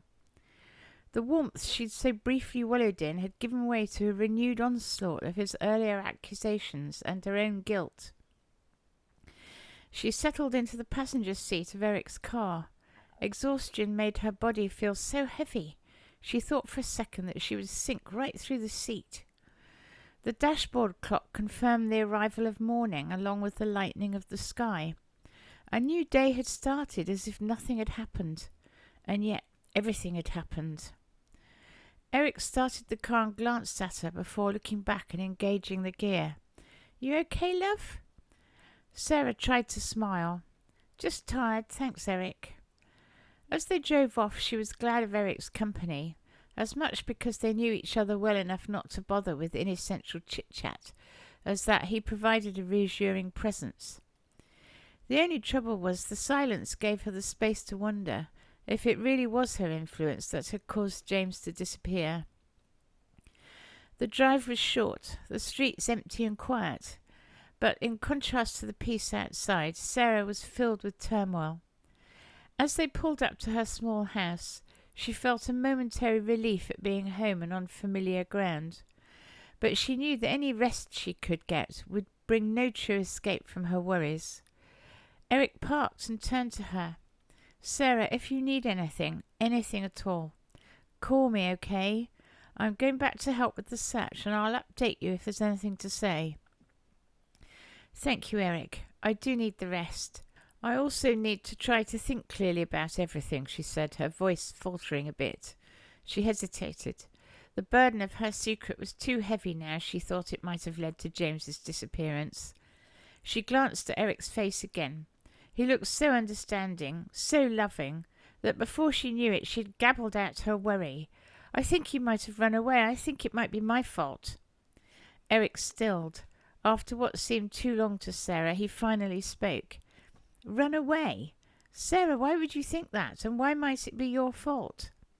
Sarah heaved a long sigh. "I knew James didn't want to go away to school," she said. "He told me. He was adamant about staying here with his dad, with the dogs, and with me." She paused for a moment. "But I didn't think it was my business to say anything to Neil. After all, I'm just someone who helps around the place." "And Goldie?" Eric prompted. Sarah screwed up her eyes, as if when she opened them again she would feel less tired and the world would be right again. "James claimed Goldie as his own. Neil had said no pets because of the school plans. James asked me not to tell Neil, that he would tell him when he thought the time was right. I agreed not to tell Neil. James thought maybe he could change his father's mind."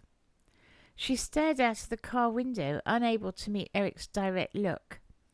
"I should have said something to Neil. I should have insisted James talk to his father rather than keep it a secret." Eric placed his hand on her shoulder. "Sarah, you were trying to respect James's wishes. It was a dilemma. It's not your fault if he decided to run away because he didn't want to go away to school." "But I knew he was unhappy about it. I knew, and I didn't do anything." Sarah's voice broke. "What if he's out there somewhere, scared or worse, because I didn't speak up?" Eric shook his head. "You can't blame yourself for James's actions. He's a clever boy. If he has run away, we will find him. And Neil needs to understand how his decisions affect his son too. This isn't on you alone, Sarah." He squeezed her shoulder. "Let's not jump to worst case scenarios yet. We'll keep looking, and the police are doing their part. Try to hold on to some hope, okay?" He paused for a moment. "And you know, you've been a help to Bonsai House. You've been an unpaid childminder to the boss's son. I actually can't see how you could have said anything without being told to mind your own business. Well, unless—" He stopped and looked at her again. "Unless there is more to your relationship than would appear to be the case. Even then, he doesn't strike me as someone who would be happy with anyone else having an opinion on his business." Sarah hesitated, but there was nothing to say. There'd been a near kiss and one real kiss, and that was it. That hardly constituted a relationship, no matter how golden they'd made her feel. She nodded. "You're right. I feel better now. Thank you, Eric. Get some rest, Sarah. Call me if you need anything, any time." As Sarah stepped out of his car, she felt better for his support, but the gnawing guilt and fear remained. "Thank you," she said. "Thank you so much for everything." She watched as his car pulled away, but as it disappeared around the bend, loneliness and doubt enveloped her. Inside her house, the quiet was comforting and yet isolating too. She didn't have the energy to make it upstairs and sank onto her sofa, Puff immediately jumping up with her. Sarah hugged the dog close, her mind racing with fear for James and regret for some of her choices. As she drifted into sleep, her last thought was of Neil's anguished face. But it seemed she'd only closed her eyes for a second before she was woken by James, helped along by a noisy greeting going on between Puff and Goldie. "James?" she said, knuckling her eyes, afraid what she was seeing might not be real. She sat up, feeling dizzy for a moment, before orienting herself. She grabbed his hands. He certainly felt real. Impulsively, she pulled him towards her and hugged him hard. She hung on to him, and he cried into her shirt. "Oh, James," she murmured.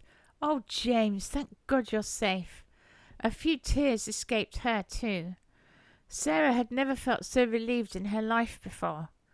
The relief started at her feet and moved up through her body as if it pulled life back into her being. Eventually she sat up, James behind her, Puff and Goldie at their feet. "We were so worried, James. You must phone your father immediately. He's beside himself with anxiety." "I lost my phone. I lost Goldie's leash as well." "Never mind, use mine." Sarah unlocked her phone and gave it to James, who tapped in the number. It was obvious from her end of things that Neil answered straight away. "Dad?" James said. The explosion from Neil's end was enough for James to slightly lift the phone away from his ear. When he put it back, he was grinning. "Dad, I'm fine," he said. "No, I am fine, really fine. I'm sorry I worried you. I couldn't think what else to do. I can't go away to school. I just can't." He fell quiet as Neil spoke at his end, and then answered his father's question. "I was at Sarah's house. Yes, all night. Yes, Sarah's house. Why?" "Wait, what?" Sarah was shocked into paralysis. The silence that flowed from the other end of the conversation was more ominous than any shouting could have been. And she couldn't blame him. James had been in her house all night? How could that possibly be? She heard James say, "Okay, Dad, I'll tell her. See you soon." And he clicked off the phone. He couldn't seem to look at her as he said, "Dad says that it will be best if you stay in the house when he comes to pick me up. I'm sorry. I shouldn't have told him I'd been here all night. But it didn't occur to me there'd be anything wrong with it." "No, you had to tell the truth. Don't worry about that. But please explain to me how you were here all night." "Ages ago, we called in here one day when we were out on a library round. You'd given your keys to Eric so he could get in to fix a dripping tap, or it might have been the shower. Anyway, then you needed to get in for something for Puff, and I saw where you kept your spare keys." Of course he did. He was a very observant boy. "When I ran away yesterday, I didn't know where to go. I walked around for a while, but was afraid to go anywhere I didn't already know. Then I realized I was near your house, so I came here. Me and Goldie, we've been asleep in your spare room ever since." "That was clever. At least you were safe. But do I gather your dad thinks I knew you were here?" "I don't know why he thinks that, but that is what he said. I shall tell him you didn't." He looked so earnest that Sarah reached out and hugged him. "Please don't worry. He shouldn't think that. He has no reason to think that, and I'm sure he'll realize the truth in time." How much time was another matter, but she wasn't going to burden James with that thought. And she wasn't going to skulk in her own house when Neil came to pick him up either. To do that would be the act of someone who was guilty of kidnapping, which seemed to be what Neil was thinking. But she wasn't going to pander to his wild and baseless suspicions. Chapter 14. She ended up wishing she had in fact skulked in her house like a guilty kidnapper, because the meeting was worse than she could ever have imagined. When Neil came to collect his son, she and James were already outside her house waiting. Neil's car had barely stopped before he was out of it, Running across to James and picking him up, he swung him around, hiding his face in James's shoulder. Sarah felt a lump in her throat as she watched. Without putting his son back on his feet, Neil turned to her. He was barely recognizable. His face was so cold, so hard, he looked like a bad copy of himself carved from marble. He stared at her for a moment before he turned and strode away, still carrying James. Goldie ran after them. Sarah could barely breathe. "But Dad," James said, "Sarah didn't know I was here." Neil stopped. He turned and stalked back to her. "You're not to come near James or Bonsai House again, and stop that dog from following." Mutely she nodded, grabbing Goldie's collar. "But Dad, Goldie's my dog. I want Goldie." Goldie whimpered. Sarah sobbed. Neil and James disappeared into his car and were gone. Sarah staggered back into her house, still clutching Goldie's collar. Inside, she collapsed onto her sofa and stared at nothing. All she could see in her mind was the scene with Neil outside, and the awful, desolate feeling it had left her with. It kept replaying over and over. Goldie and Puff tried to get her attention, letting out occasional little distressed yips, until she put her arms over them and sank her face into their fur. It gave her a little comfort at least, although it didn't lessen the despair that had taken her over so completely. Even her house, always such a familiar and comforting place to be in, somehow felt like an alien space now. How could things have gone so badly wrong? All she'd been trying to do was the right thing by both James and his father, but she'd obviously seriously misjudged the situation. She pulled out her seashell and held it to her ear, but no matter how hard she listened, she could hear nothing comforting. After a couple of attempts, she finally managed to dial Eric's number. He picked up after the second ring. "Sarah?" His voice was thick with concern. He already knew James had been found, so at least Neil had managed to let people know who needed to know. But when Sarah tried to explain what was going on with her, she found it impossible. "Eric, I don't know what to do," she whispered, sobbing into the receiver. He didn't ask her to make any more effort. "I'll be right there," he said. He arrived within minutes, took one look at her tear-streaked face, and pulled her into a hug. They sat together on the sofa. "Tell me everything," he said. In a wavering voice which kept breaking, Sarah told him about what Neil had been like when she'd last seen him before he drove himself and James out of her life forever, about how he'd forbidden her from seeing James again. Eric listened without interrupting until she was done. "You should have told Neil about Goldie," he said softly. "I think you know that. But I also understand that you were hurt that Neil hadn't told you he was CEO. He led you on to believe he was someone he wasn't. Mind you, James shouldn't have put you in that position, and I suspect he knows it too, but still, James is just a kid. You were the adult in that situation." Sarah nodded. The feeling of guilt was unbearable. It made her feel weighed down in the mud, but horribly unsettled at the same time. "I know you're right. I wanted to protect him. I hoped Neil would come round without me interfering in any way." Eric sighed. "You meant well, but secrets have a way of causing more harm than good, even ones that seem entirely innocent." "What do you think I should do now?" "You need to talk to Neil," Eric said. "Explain everything properly. He needs to hear your side of things." "The way he looked at me, I don't know if he will listen. I don't know if I can do it." She had to do it. She knew she had to do it. "Would you come with me, please, for moral support?" "Of course I will," Eric said. "You don't have to do this alone." The decision had made her feel marginally better, but she was conscious of being exhausted. "Do you mind if I call you a bit later on?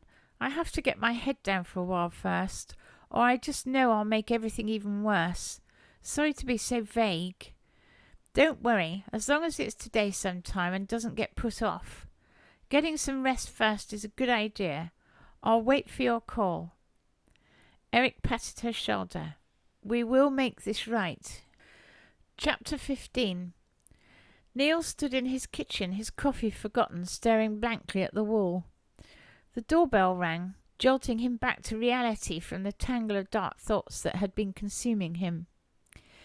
Taking a deep breath, he put the cup down and went to answer the door, bracing himself for having to deal with someone else, perhaps with the police, or it could be another concerned neighbour. No matter how well meant these people were, he was finding it difficult having to interact with them just now, when his mind was in such turmoil, and he felt as if the love of his life had just slipped through his fingers. He opened the door to find, much to his surprise, Eric, Sarah's friend, standing there. "Neil, I know it's early, and I'm sorry for just showing up like this with no warning, but we need to talk," Eric said. Wondering why he felt obliged to do so, Neil stepped aside, gesturing for Eric to come in. "Of course, come in." He led his visitor towards the sitting room.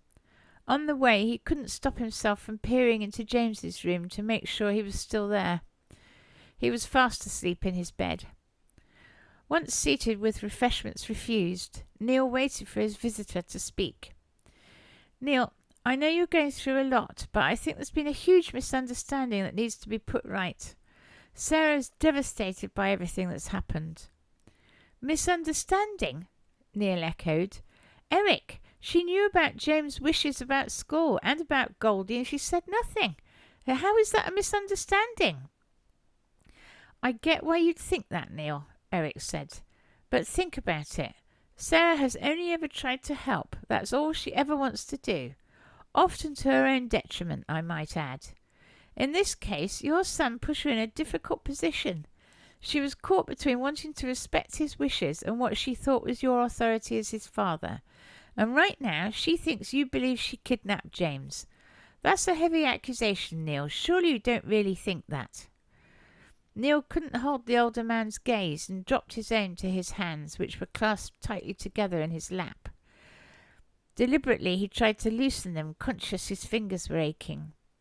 He wanted to trust this man, but something contrary made him say, "Why are you here talking about Sarah? What business is it of yours?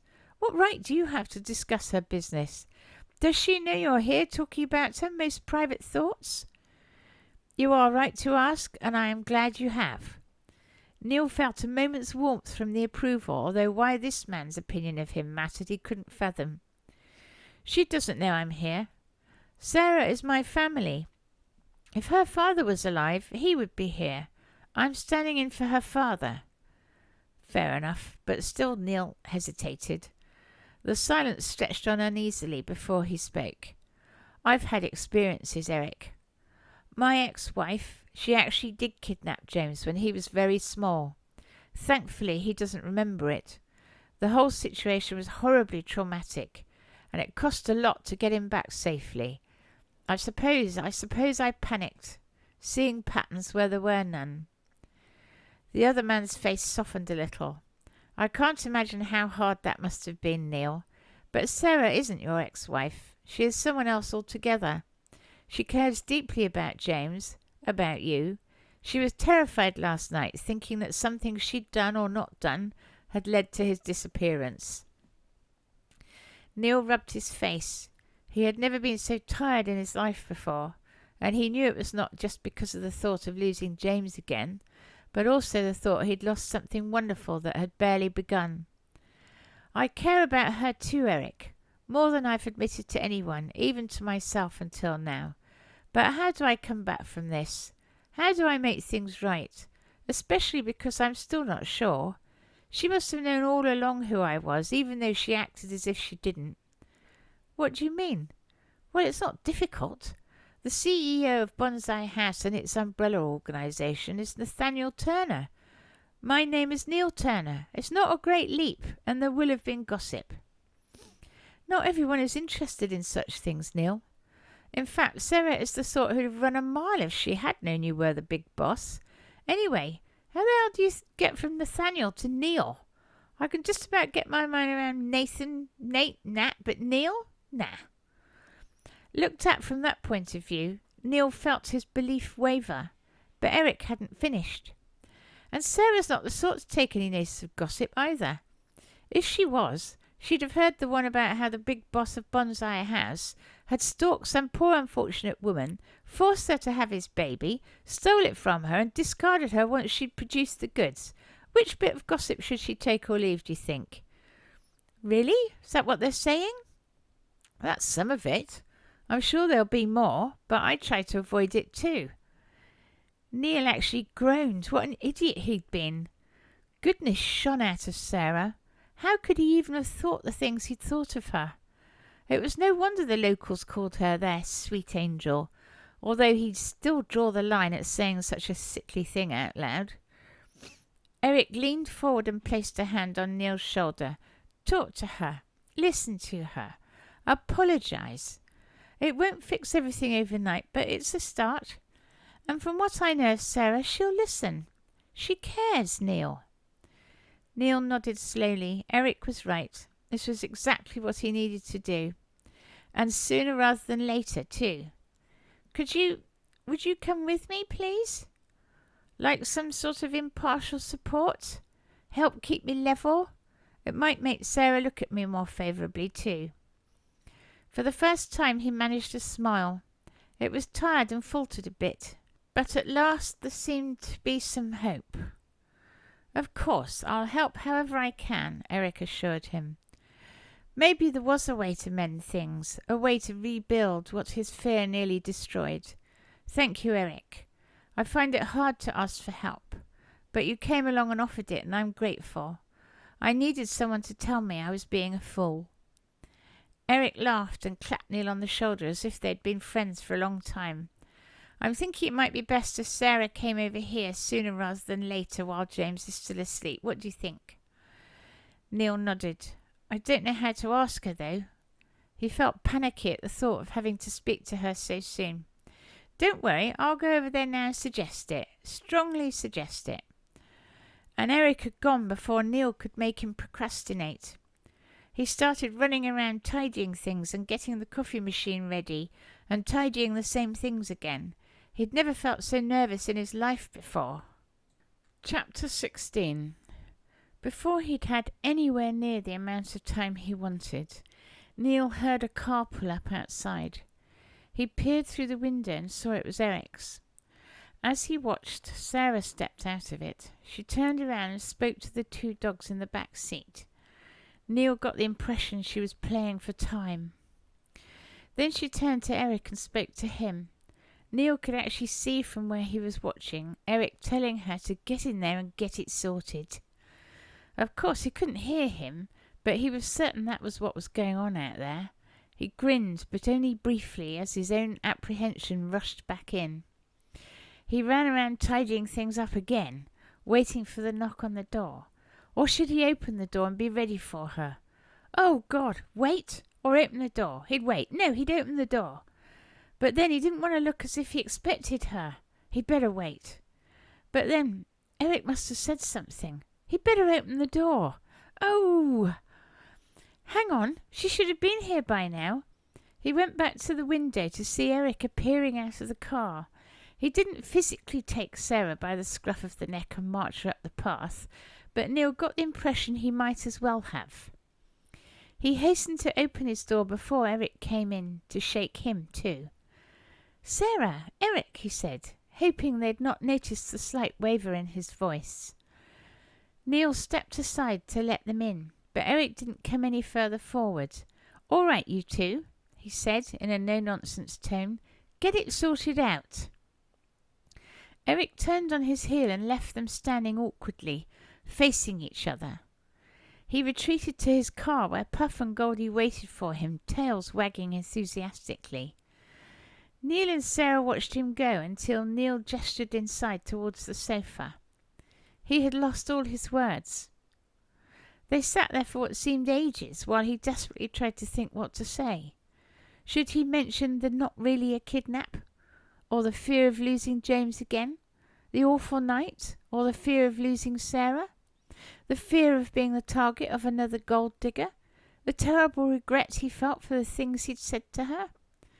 The couple of feet between them seemed more like thousands of miles. Glancing up at Sarah, he wondered what it was she was struggling to say. Was she thinking about his unreasonable accusations, or that his son had basically broken into her house?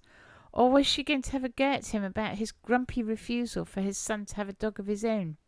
Or that he insisted on sending him away when he didn't want to go?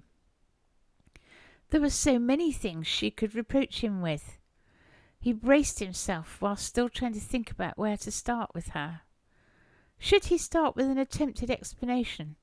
Or an apology? Several apologies might be more appropriate. Maybe he'd offer her a coffee first. What was wrong with him? He'd totally forgotten his manners. He leapt to his feet just as she leapt to hers. They found themselves facing each other mere inches away. He gazed into her eyes. This time she gazed back. There seemed to be no more evasion. Neil finally found his voice. He opened his mouth and said the last thing he'd expected to say. "I love you, Sarah." And it was as if he had an echo, because he heard the same words, only with his name on the end of them. "I love you, Neil." They found themselves back on the sofa, only this time there was no space between them, and nothing else mattered. Later that day at Bonsai House. "Puff!" Sarah yelled. "Goldie!" James yelled. The two dogs raced each other. They knew there would be treats for sitting so well and waiting as they'd been told. They'd sat so patiently while their humans ran to the other side of the lawn, only for them to yell for the dogs after all. There was no understanding their two-legged pals, but Puff and Goldie were happy to humour them. Neil, standing on the bottom of the steps up to the house, closed his phone and put it in his pocket. He had a big grin on his face as he strolled over to Sarah, but as he got closer he switched his gaze to James. "How do you fancy going to school in Small Trees next week?" he asked. James stopped still for a moment, and then leapt up. "Dad!" He ran to his father and threw his arms around him. "Oh, thank you, I don't have to go away." Sarah's eyes smarted as she watched them. Then she realised Neil was holding his hand out to her. "And would you give us the honour and pleasure of moving into the big house with us?" he asked her. "I gave the big house as an address for the school rather than the mobile home. That has served us well for the last few months, but won't be big enough for a full-time boy and his dog." "Goldie!" James was so excited. "I can keep Goldie." Sarah cuddled into Neil as he pulled her closer. "Now, I could hire a childminder," he began. "Oh, you!" She nudged him in the ribs. "Don't you dare!" He laughed. "You haven't said you'll move in with us yet. And even if you would give us that great pleasure, you won't be there as a childminder." "You haven't asked me yet. And no, I won't indeed. I'll still be doing my library rounds, and I'll still be James's companion, I hope, if he'll have me. Or maybe he'd rather have a childminder." "Oh no, just us five," James shouted before zooming off around the lawn again, the dogs in hot pursuit. Neil's arms tightened around her, and Sarah didn't need her seashell to know that not only was her tinnitus completely cured, but that she was in exactly the right place at the right time, with the right people and the right dogs. As James came close to them again on his circuit of the lawn, he said, "Of course, there's plenty of room for more, though." Sarah blushed. She'd just been thinking how happy she'd be to give James a sibling or two. She glanced at Neil and he grinned at her. He also looked a little flushed. "Plenty of room for more dogs, I mean," James added. Neil squeezed her hand, and Sarah knew exactly what he was thinking, because she was thinking it too. Epilogue. 5 years later. The lawn in front of the big house had grown into itself now and was lovely and lush, and a perfect place for 3 children to play with 5 dogs. Sarah was pleased with the herbaceous borders surrounding it.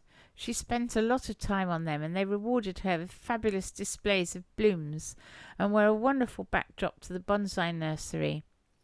She regularly glanced over that way from where she sat in Neil's own bonsai conservatory, even though she knew James was happy keeping an eye on his siblings himself. She loved to sit in here and watch the happiness cavorting across the lawn. Also, This place was uniquely Neil's, and she thought she'd finally worked out what made it so. "I know your secret now, I'm pretty certain," she said, looking up at him from where she lay on his chest. A look of horror appeared on Neil's face, but he didn't move at all. "Oh, no! Am I in trouble?" She sat up at that. "What secret do you think I know? What secret do you have that could get you in trouble?" She was teasing, as she knew he'd been. A smile grew on her face. She couldn't help but smile when she looked at the man she loved. He smiled back a lot these days, a lot more than he used to. At this rate, she and James would have to drop their affectionate name of Grumpy for him. She looked around at the collection of bonsai which had brought them together in the first place, when Neil had been transporting his own collection to the new Small Trees Bonsai House nursery. She knew some of them. She knew the Tree of Joy and the Tree of Green, but only because Neil had told her of their history one day when he was tending them. She didn't know most of them and wasn't going to ask. They were his, and if he wished to share, then he would. Sarah was as certain as she could be that Neil recorded his life's big moments, good and bad, with his bonsai trees. She definitely was not going to ask what the one meant that looked so incredibly bitter and twisted and spiky. There was a new tree for when they all moved into the big house together, another for the wedding. She had registered the new trees appearing as they had one baby, and then another, and then the trees for the 3 new rescue dogs. The dogs had been celebrated with various types of maples, and they did all look lively and happy trees. The 2 for the children were very different to each other, quite rightly. But there were 2 trees she was certain she'd not seen before, and she couldn't work out what they might represent. She just managed not to cuddle her abdomen with her hand. She had intended telling him tonight when the children were in bed. He couldn't possibly know, could he? She gazed at him as if that would tell her. He gazed right back at her, but his face told her nothing. "Have you got your seashell handy?" he asked. Not what she'd been expecting. Of course she did. She always did. She fished for it in her bag and handed it to him. He gently placed it in a space that could have been made for it, under the tiny leaves of one of the new trees. Sarah's eyes filled with tears. He'd got a tree for her mother. She leaned in to kiss him, and his hand came around and rested warmly and lovingly on her abdomen. He'd got a tree for their new baby, too. Could anyone be more perfect?